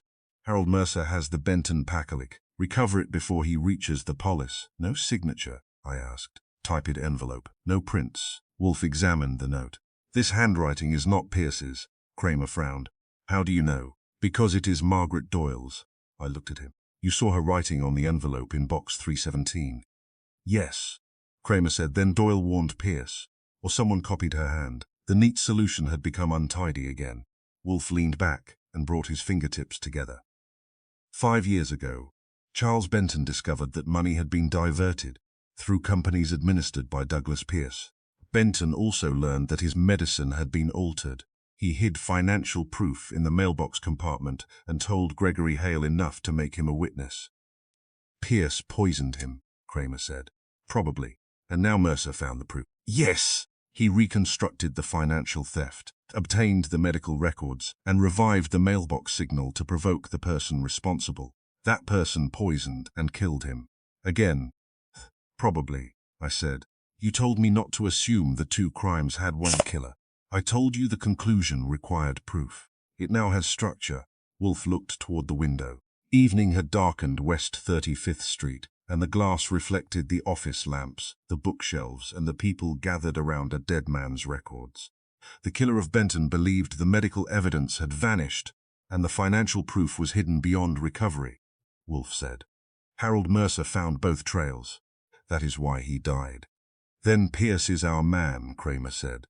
"Mr. Pierce is involved. Whether he alone committed both murders remains uncertain." Kramer slapped the evidence envelope against his palm. "He fled. A guilty man may flee. So may an innocent man who knows he has been selected to appear guilty. You enjoy complications. I endure them." Wolfe turned to me. "Archie, find Douglas Pierce. That is a broad instruction. We'll seek one of 3 things. The missing Benton packet, the person who sent him this note, or a means of leaving the country. Saul will watch the banks and stations. You will begin with the Benton house." "Why there?" "Because every path in this affair returns to the mailbox." After Kramer left, Fritz announced dinner. Wolfe rose, but I remained at my desk with Mercer's final note before me. If both crimes belong to one man, The second death will repeat the first mistake. The mistake had not been the poison. Both victims had been successfully silenced. The mistake was the evidence left behind. 5 years earlier, someone had poisoned Charles Benton and overlooked the proof hidden in a mailbox. Now Harold Mercer had found that proof, and his murderer had overlooked something too. We had not yet discovered what it was. Chapter 7. Why the letter appeared. Tracing an unsigned letter is like interviewing a shadow. It has no address, no fingerprints, and no obligation to tell the truth. Fortunately, shadows sometimes take buses. At 8:30 the next morning, I stood outside Charles Benton's abandoned brownstone, studying the brass mailbox that had caused 2 murders, 3 burglaries, and enough police conversation to discourage ordinary correspondence. Walter Dean, the caretaker, opened the gate. Inspector Kramer said no one was to touch it. I'm not touching it. I'm admiring its influence. The mailbox had received the warning sometime between Thursday afternoon, when Dean last emptied it, and Monday morning, when he found the envelope. Gregory Hale had confessed to composing the message, but Margaret Doyle's handwriting had appeared on the note found in Douglas Pierce's office. Someone was protecting someone, and Wolfe disliked protection unless it came with a clear label. I asked Dean to describe Monday morning again. I arrived at 7:40, he said. The envelope was inside. I took it to the kitchen, opened it, and telephoned Mr. Pierce's office. You called Pierce before the police. He represented the estate. What did he say? His secretary said he was not available. An hour later, Mr. Pierce called me and told me not to disturb anything else. Did you tell him the letter had no stamp? Yes. Did you tell anyone else? Only the police. That explained how Pierce knew the mailbox had been revived. It did not explain who had revived it. Who passed the house during the weekend? I wasn't here. Neighbors? Mrs. Warren across the street watches everything. Mrs. Warren was 80, cheerful, and equipped with a front window overlooking Benton's gate. She invited me into a parlor containing 12 framed grandchildren and a canary with strong political opinions. People are always coming to that empty house, she said. They think no one sees. Did you see someone place an envelope in the mailbox? Saturday morning. A woman. What time? A few minutes after 10. I remember because my radio program had just begun. Describe her. Small, dark coat, grey hat. She carried a shopping bag. Face? She kept it turned away. But she walked slowly, as if one knee troubled her. Margaret Doyle had favored her right knee when rising from Wolfe's red leather chair. Did she arrive on foot? She came from the avenue. Afterward, she walked back the same way. I thanked Mrs. Warren and asked whether she would recognize the woman. Certainly. That answer usually means no, but confidence can be useful even when memory is not. At the avenue, I found a newsstand, a bakery, and a pharmacy. The bakery clerk remembered little. The newsstand owner remembered everyone because his business depended on noticing who paid and who read without paying. On Saturday morning, a woman in a grey hat had asked him for directions to the Benton house. Did she buy anything? A newspaper and an envelope. What kind? Plain white. I sell them one at a time. Did she write there? No, she already had a letter. She put it in the envelope and sealed it. Did she wear gloves? Yes. Brown cloth. Anything else? She dropped a bus ticket. He had thrown it away, naturally, but remembered the route because he used the same one to visit his brother. The bus ran from 10th Avenue past Margaret Doyle's neighborhood. At 10:45, I telephoned Wolfe. The shadow took a bus, I reported. A woman matching Margaret Doyle placed the envelope Saturday morning. Mrs. Warren saw her. A newsstand owner sold her the envelope and remembers her route. Does he identify her? Not yet. Do not confront her. Why not? Because Mr. Hale confessed to writing the letter. Their disagreement is deliberate. You think they planned it together? I think one is shielding the other. Learn which act each performed. Compose or deliver, and why. I spent the next hour on the bus route. The driver, who had worked Saturday, remembered a small woman because she asked him to announce the stop nearest West 79th Street. A conductor at the terminal remembered her return trip. Margaret had left home at 9:12 and returned shortly before noon. The letter had acquired a route, a delivery time, and a sender. It still needed a purpose. I found Gregory Hale at police headquarters. Kramer allowed me 10 minutes after explaining that Hale was a witness, trespasser, liar, and possible accessory, though not necessarily in that order. Hale sat across from me in an interview room. "You told us you wrote the letter," I said. "I did." Margaret Doyle placed it in the mailbox. His eyes moved once toward the door. "I don't know anything about that." She took a bus from her neighborhood, bought an envelope near the Benton house, and was seen at the mailbox. Hale looked tired. "I gave her the words," he said at last. "So you composed the message?" "Yes." "She wrote it?" "Yes." "Why disguise her hand?" "She feared Pierce would recognize it from the old company books." "Why did you claim full responsibility?" "Because she had already been threatened." "When?" "After Mercer first visited her. Someone telephoned and said old bookkeepers sometimes confused figures and suffered accidents." Male voice? "Pierce. She thought so." "You thought so too?" "I did." "Then why not go to police?" Hale looked at the wall. "We had no proof that Benton was murdered. We had no proof Pierce stole the money. We had memories and old copies that could be explained away. So you and Margaret used the mailbox to force a reaction." "That was Mercer's plan." I leaned forward. "Mercer planned the letter," he suggested, reviving Benton's old signal. "He said the person watching the property would understand that hidden records had been found." "Why didn't Mercer deliver it himself?" "He believed he was being followed." "By whom?" "He did not know." He asked Margaret, because no one connected her to the mailbox. "Why Saturday?" "Mercer wanted it found Monday, when Pierce's office would be open and the caretaker would report it." That was a better design than panic. The letter had not been merely a warning. It had been bait placed on a schedule. What was supposed to happen after Pierce heard about it? We were to watch him. Who was watching? Mercer watched Pierce's office. I watched the Benton house. Did Pierce react? Yes. Monday afternoon he came to the house. That was new. How did he enter? With a key. He stayed 20 minutes. Did he approach the mailbox? No. He went inside. What did he carry when he left? A narrow document case. Did you tell Mercer? I telephoned him Monday evening. He said Pierce had taken something from the house and that he would confront him after checking one final record. Which record? Benton's medical file. Sir had been murdered Tuesday night. I stood. Hale, why was the letter's message changed? What do you mean? You said the intended signal was that records had been found.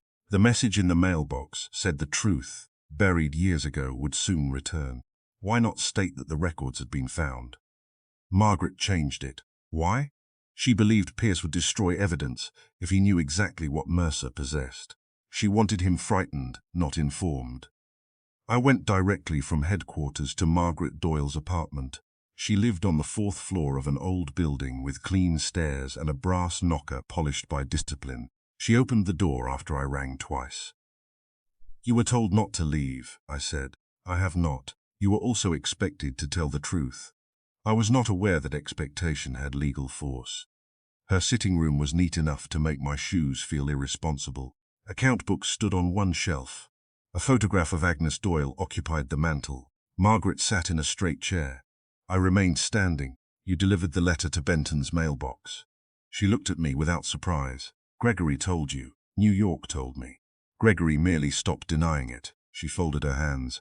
"Yes, I placed it there and wrote the message." "Yes. Why let Hale claim responsibility?" he insisted. "He thought the police might accuse me of Harold's murder." "Did you kill him?" "No." "Then we have cleared the first inch." Her eyes sharpened. "Mr.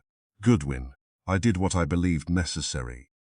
"Tell me the full arrangement." Margaret said Mercer had visited her repeatedly during the previous 2 months. At first she refused to help. Then he showed her copies proving that Douglas Pierce had authorized the duplicate transfer shortly before Benton's death. Mercer also showed her Dr. Wells's notes describing Benton's nausea, weakness, and yellow vision. "He believed Pierce had poisoned Mr. Benton," Margaret said. "He believed Pierce had stolen the money and then killed him before the theft could be exposed." "Did Mercer have the packet from the mailbox?" "Yes." My pulse stepped up. "What was in it?" "Bank authorizations, a statement written by Benton, and a pharmacy receipt showing that Pierce's messenger collected the medicine." "Where is it now?" "I do not know, Phil." "You saw it?" "Harold showed me 3 pages. Did you copy them? She hesitated. Wolfe had said a bookkeeper does not destroy her only protection. The rule probably applied twice. You copied them, I said, 1 page. Where? Margaret looked toward the photograph on the mantel. I crossed the room and lifted the frame. A folded sheet had been taped to the back. It was a carbon copy of Charles Benton's written statement. If I die unexpectedly, the financial records, hidden in the front mailbox, are to be delivered to the district attorney. Douglas Pierce transferred company funds without authority and altered my medicine after I confronted him. Edward Collins is not responsible for the final civic development withdrawals. Gregory Hale and Margaret Doyle can confirm portions of these facts. The statement carried Benton's signature and a date 2 days before his death. That is enough to arrest Pierce for the fraud, I said. It may also prove murder. Why did you not give it to Kramer? Because Harold asked me to wait until he had the original pharmacy records. He feared Pierce would claim Benton was confused from illness. Then Mercer was killed. Yes, and you still waited. I was frightened that I believed. Fear does not always look like trembling. Sometimes it looks like a straight-backed woman keeping her hands folded while murder moves around her. Who knew you had the copy? Harold and Gregory. Pierce. No. Did you send the note found in Pierce's office? She frowned. What note? I repeated it. Harold Mercer has the Benton Pockwell.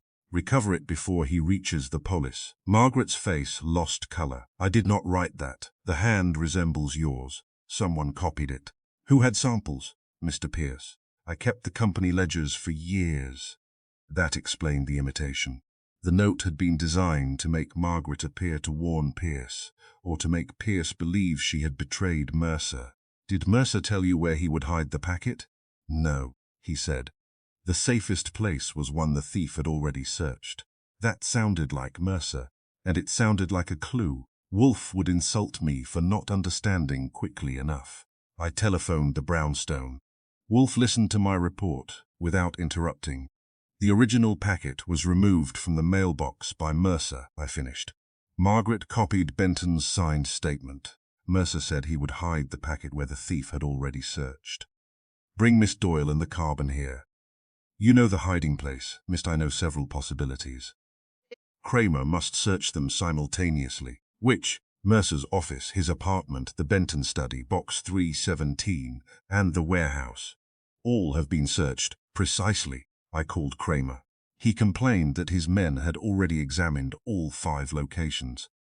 I repeated Wolfe's phrase and let him complain directly. By 4, Margaret Doyle sat in the red leather chair at West 35th Street. Gregory Hale had been released into Kramer's custody and occupied a chair near the bookshelves. Saul Panzer stood beside my desk. Wolfe studied Benton's carbon statement. You placed the warning in the mailbox, he told Margaret, not merely to attract police attention.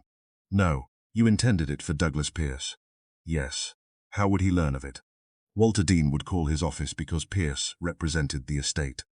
Thus Pierce would know that someone had recovered Benton's hidden evidence. Mr. Mercer and Mr. Hale planned to observe his reaction. Yes, the plan succeeded. Pierce entered the Benton house Monday and removed files. He then sought Mr. Mercer's copies. Margaret's voice lowered. And killed him, probably. Kramer, standing beside the globe, said, Why probably? We have Benton's statement naming him. A dead man's accusation is evidence, not proof. Pierce can claim Benton was ill-mistaken or attempting blackmail. He fled, which strengthens suspicion. What else do you need? The original packet and the physical fact linking Pierce to Mercer's death. The telephone rang, I answered. It was Pearlie at Mercer's apartment. The second search had found nothing in the desk, walls, mattress or floor. At Mercer's office, another team had found nothing behind shelves or inside furniture. The warehouse and storage box were equally barren. I reported that. Wolfe frowned. 5 places searched, he said. Which one was searched by the thief before Mercer hid the packet? The Benton study, I said. Someone forced the desk before I first arrived. Also, Mercer's office was searched after his murder, which is too late. The storage box was searched after Mercer used it. The warehouse was entered after he copied the documents. So the Benton house, specifically the mailbox. I stared at him. The compartment was empty. The compartment beneath it was empty. The box itself has 2 walls. I reached for the telephone again. Kramer objected that the mailbox had been taken apart. Wolfe demanded the evidence technician inspect the inside of the brass door, not the supporting rail. At 5:20, the technician found a thin packet sealed between the inner and outer plates of the mailbox lid. Mercer had returned Benton's proof to the place where it had first been hidden, but not to the compartment Pierce and Hale knew. Inside were the original bank authorizations, Benton's signed statement, the pharmacy receipt, and 1 additional page. It was a handwritten appointment note from Mercer. DP. Requested meeting Tuesday, 8:30 p.m. Claims he will exchange Benton medical sample for silence. Meeting in office. Douglas Pierce had arranged to meet Harold Mercer on the night Mercer died. Kramer's cigar nearly broke between his teeth.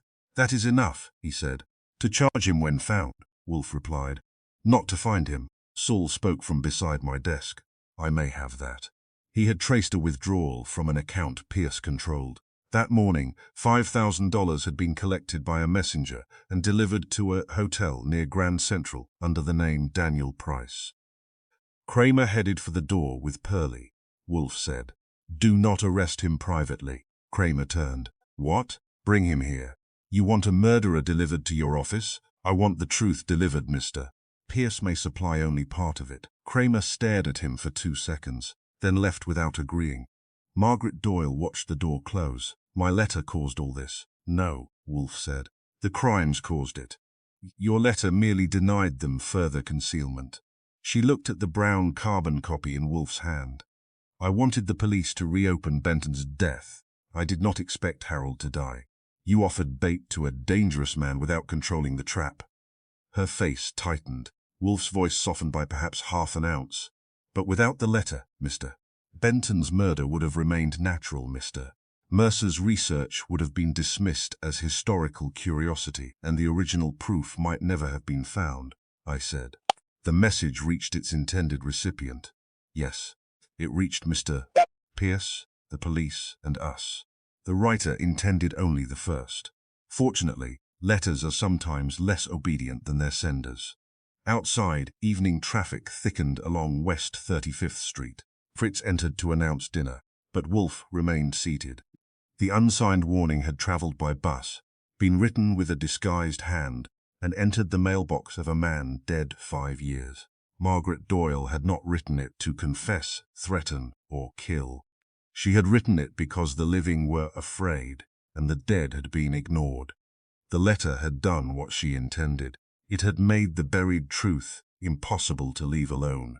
Chapter 8. Wolfe reveals the truth. By 9 o'clock that evening, Wolfe's office contained 2 accused murderers, 1 actual murderer, 3 frightened witnesses, 4 police officers, and a mailbox door resting on the long table. The mailbox door had been removed from Charles Benton's abandoned house and carried downtown as evidence. Its brass surface was scratched and dull, but the thin compartment between its inner and outer plates had preserved Benton's packet for 5 years. Inspector Kramer stood beside the bookshelves with an unlit cigar between his teeth. Pearlie Stebbins guarded the hall. Saul Panzer sat near my desk with a folder on his knees. Margaret Doyle occupied the red leather chair. Gregory Hale sat beside her. Miriam Cole had been placed near the window where she could see everyone without turning her head. Edward Collins sat alone near the globe. Douglas Pierce had been found at the hotel near Grand Central under the name Daniel Price. Kramer had brought him to the brownstone instead of arresting him immediately, which proved that curiosity can occasionally overpower police procedure. Pierce looked pale and furious. "This is outrageous," he said. "You have a written accusation from Benton, a record of my meeting with Mercer, and evidence that my office collected the medicine. If you intend to charge me, do it." Wolfe entered at 9 precisely, crossed to his desk, and lowered himself into his chair. "You are impatient, Mr. Pierce," he said. "I have been hunted for 2 days. You fled. I was being framed." Edward Collins looked toward him. "By whom?" Pierce turned. "You know very well." Collins gave a tired shake of his head. "This is absurd." Wolfe adjusted a paper on his desk. "Mr. Kramer are all present, all who matter. That judgment is premature." Wolfe looked around the office. Charles Benton died 5 years ago. His death was accepted as natural because he suffered from a weak heart and because the symptoms of poisoning were mistaken for the final effects of illness.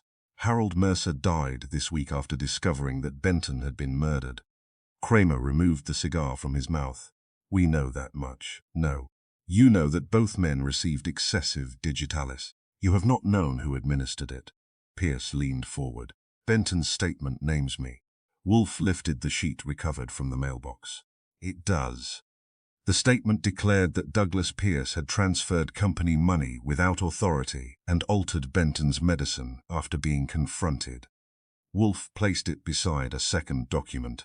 This is the dissolution agreement signed by Edward Collins 5 years ago. Mr. Collins's signature appears 12 times in the complete file. Mr. Benton's signature appears 7 times. Collins said. What has that to do with Pierce? Everything. Wolfe looked at Arthur Kenyon, the handwriting expert seated near Pearlie. Kenyon opened a portfolio. The signature on Benton's statement is a tracing, he said. It was copied from a property authorization signed 18 months earlier. The hesitation marks and repeated ink deposits show that the writer followed a visible model. Pierce stared at the statement. Kramer said, "You told me the signature was probably genuine." "I had only the photographed copy then," Kenyon replied. "The original was sealed between 2 brass plates. Under magnification, the tracing is clear." Wolfe said, "The statement accusing Mr. Pierce was forged." Margaret Doyle gripped the arms of her chair, but I saw Harold compare it with Benton's writing. "He compared the words," Wolfe said. "He did not examine the signature under magnification. The body of the statement was written on Benton's old office paper and composed from facts Mercer already suspected."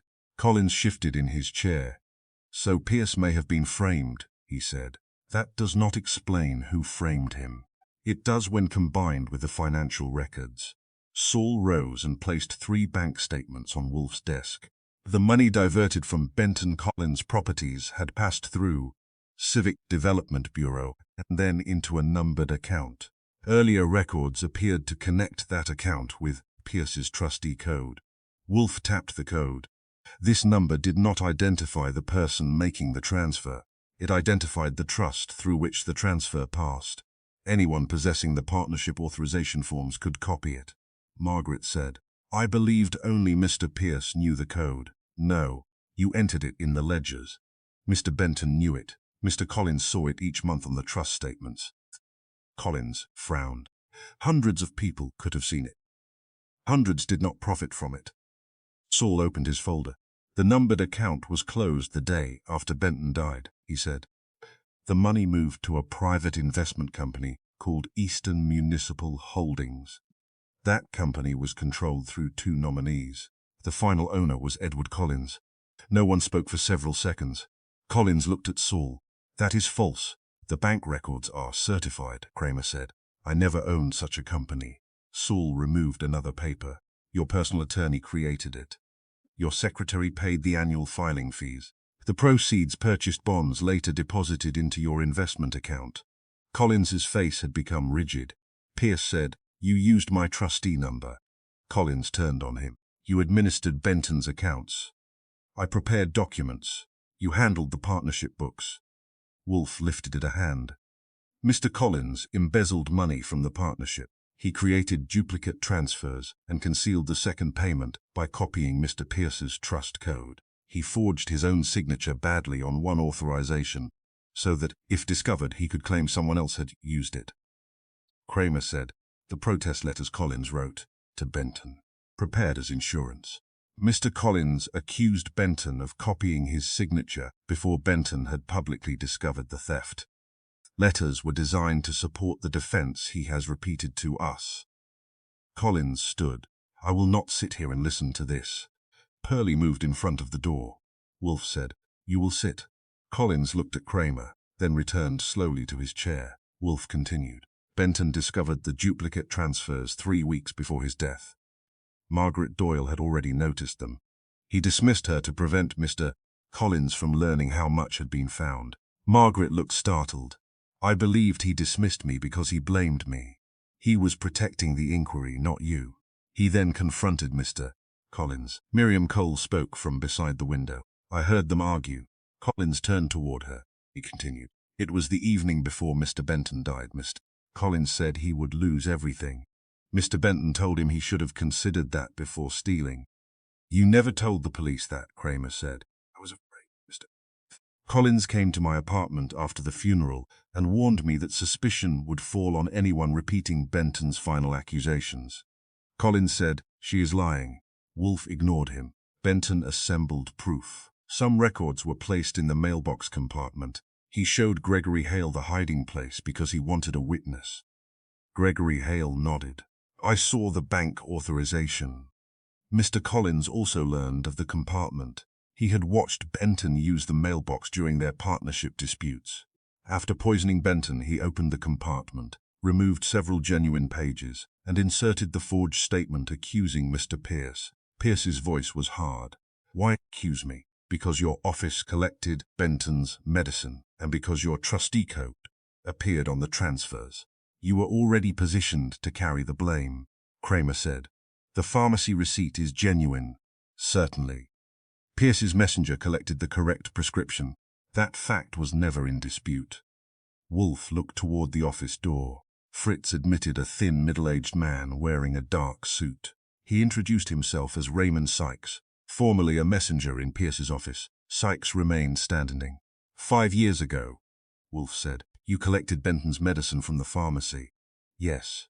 What happened afterward? I was supposed to deliver it to the Benton house. Mr. Collins met me outside the office. He said Benton had instructed him to take it because they were traveling to the warehouses together. Collins laughed. A messenger remembers that after 5 years. Sykes looked at him. I remember because you gave me $20 and told me not to mention the change. $20 was a lot to me then. What did you do? I gave him the pharmacy parcel, Wolfe said. Mr. Collins opened the bottle, increased its concentration, and later returned it to Benton's medicine cabinet. During the argument, Miriam Cole overheard. Collins said, that is conjecture. No. It is deduction supported by access, motive, and your later conduct. Wolfe picked up the appointment note recovered from Benton's packet. DP requested meeting Tuesday, 8:30 p.m. Claims he will exchange Benton medical sample for silence. Meeting in office. This note appeared to prove that Douglas Pierce arranged to meet Harold Mercer on the night Mercer died. Kramer said, Pierce admits arranging the meeting. Pierce spoke. I telephoned Mercer because someone sent me a copy of Benton's accusation. I wanted to know where he obtained it. Did you meet him? Wolfe asked. No. At 7:45, Edward Collins telephoned my office. He said Mercer had postponed the meeting and intended to give the documents directly to the police. Collins told me my arrest was certain. Why did you flee? Pierce looked around the room. Because I had certified the old Pike titles. Benton had concealed facts from me, but I had signed the opinions. I knew that if the forged statement appeared with those records, no one would believe me. You also searched the Benton house Monday, I said. Yes, after Walter Dean called about the letter. I went there because I knew Benton had once hidden papers in the study. I took old estate correspondence that might explain who was accusing me. Kramer said, and the note in your office written in Margaret Doyle's hand, placed there by Collins. He had samples of her writing from the partnership files. Kenyon opened his portfolio again. The note was not written by Margaret Doyle, he said. It was copied from ledger entries in her hand. Several unusual letter forms matched the imitation found in Edward Collins's private memorandum book. Margaret exhaled slowly. Wolfe said, Mr. Collins planted evidence against Mr. Pierce 5 years ago and renewed the arrangement when Mercer found the mailbox packet. Collins leaned back. You still have not connected me to Mercer's death. Then we shall.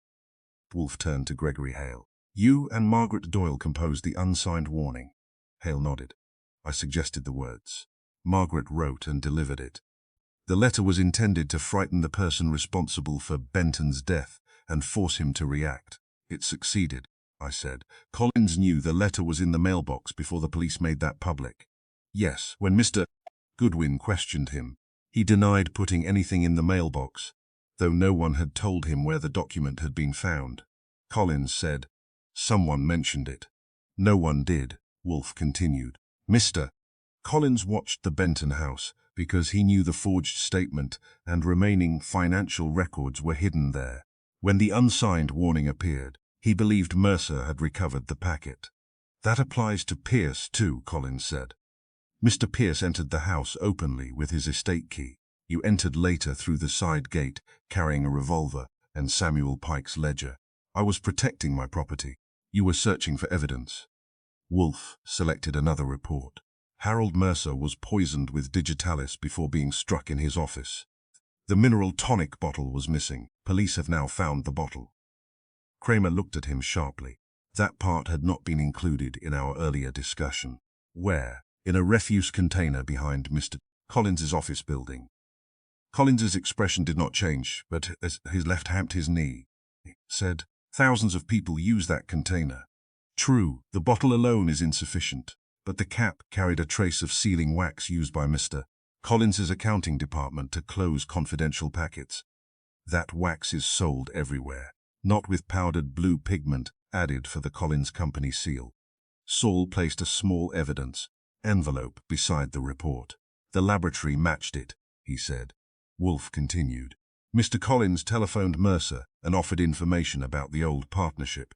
He arrived at Mercer's office shortly before 8:30, carrying a bottle of mineral tonic identical to Mercer's usual brand. He had already injected digitalis through the seal beneath the cap.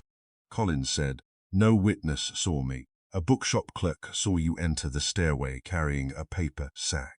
He identified your photograph this afternoon. A mistaken identification, possibly. But you also left this. Wolfe took a brass button from an envelope. It was small, dark, and engraved with the letters EC. The button was found beneath Mercer's desk. It matches the missing inner button on the coat you wore when Goodwin followed you to the Benton house. Collins looked down at his coat. The inner fastening was missing. I had noticed the loose thread when I pinned him against the brick wall, but at the time I had been more interested in the revolver. Wolfe said, the digitalis weakened Mercer. You demanded the packet. He refused to tell you where it was. During the struggle, your button was torn free. You struck him with the bronze bookend on his desk, searched the room, and left without finding the evidence. Kramer said, turned it to the mailbox door. Yes, Mr. Collins searched the old lower compartment, but did not know. Mercer had sealed the packet between the brass plates. Wolfe looked directly at Collins. You killed Benton because he discovered your theft. 5 years later, you killed Mercer because he discovered both the theft and the poisoning. Collins rose again.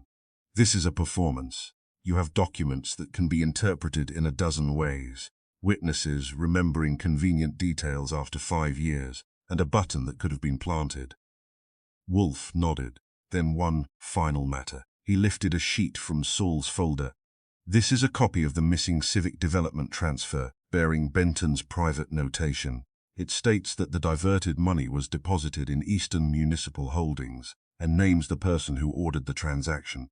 Collins stared at the paper. That document cannot exist. The room became still, asked, why not? Collins realized it and stopped breathing for a moment. Wolfe continued. It cannot exist, because you removed it from Benton's mailbox after killing him and burned it. Is that what you were about to say? Collins looked toward the door. Pearlie was ready. Kramer moved closer. The paper in Wolfe's hand was blank on the reverse side. It was not the missing transfer.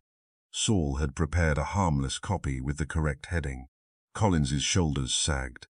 Benton was going to destroy me, he said. Kramer waited. Collins spoke as though each word had to be dragged through mud. He treated me like a clerk after taking my money. The properties were already defective when I entered the partnership. Pike's claim could have ruined them. Benton expected me to absorb every loss while he kept control. So you stole from the company, Wolfe said. I took what I believed was owed to me. You forged transfers. I moved the money through civic development. When Benton found it, he threatened the district attorney. And the medicine, Collins lowered his head. I altered it. He had a weak heart. I believed no one would question the death. Harold Mercer? He kept digging. He found the warehouse records, the medical file, and the mailbox packet. He would not bargain. So you poisoned and struck him. Collins closed his eyes. Yes. Margaret Doyle made a small sound. Gregory Hale stared at the floor. Kramer stepped behind Collins and fastened the handcuffs. What about Douglas Pierce? Kramer asked. He knew nothing about the murders, Collins said. I used his trustee number because it was already connected with Benton's private accounts. I forged the statement and the note. Kramer handed Collins to Pearlie. As they reached the door, Collins turned once toward the brass mailbox plate on the table. I should have destroyed the entire box, Wolfe said. You tried to destroy facts. The container was never your principal difficulty. Pearlie took him out. The room emptied slowly. Miriam Cole and Gregory Hale left together. Margaret Doyle remained long enough to ask whether Harold Mercer's name would be cleared of any suggestion that he had written the warning for personal gain. It will, Kramer said. Douglas Pierce paused beside Wolfe's desk. You suspected Collins before tonight. I suspected that the evidence against you had been arranged too neatly. Pierce looked at the forged Benton statement. I ran because I thought no one would believe me. Flight is a poor advocate. Pierce accepted the rebuke and departed.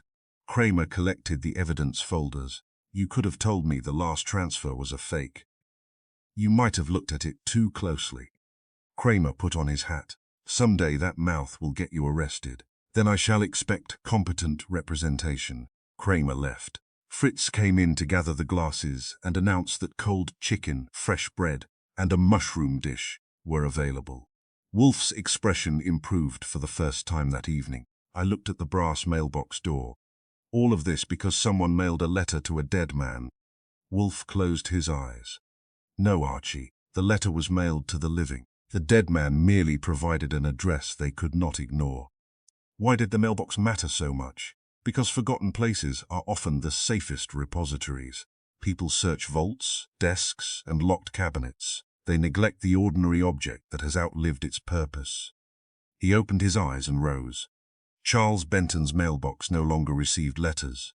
Therefore, it preserved the one message that mattered. That was good enough to deserve the last word, especially with Fritz waiting in the dining room. 5 years after Benton's death, the empty mailbox had delivered its final contents. Edward Collins had hidden fraud, poison and murder behind forged records and frightened witnesses. Margaret Doyle's anonymous letter had reopened the path. Harold Mercer's careful research had completed it. Both murders were solved. The stolen money was traced, and the truth Benton hid in brass was finally carried into the light.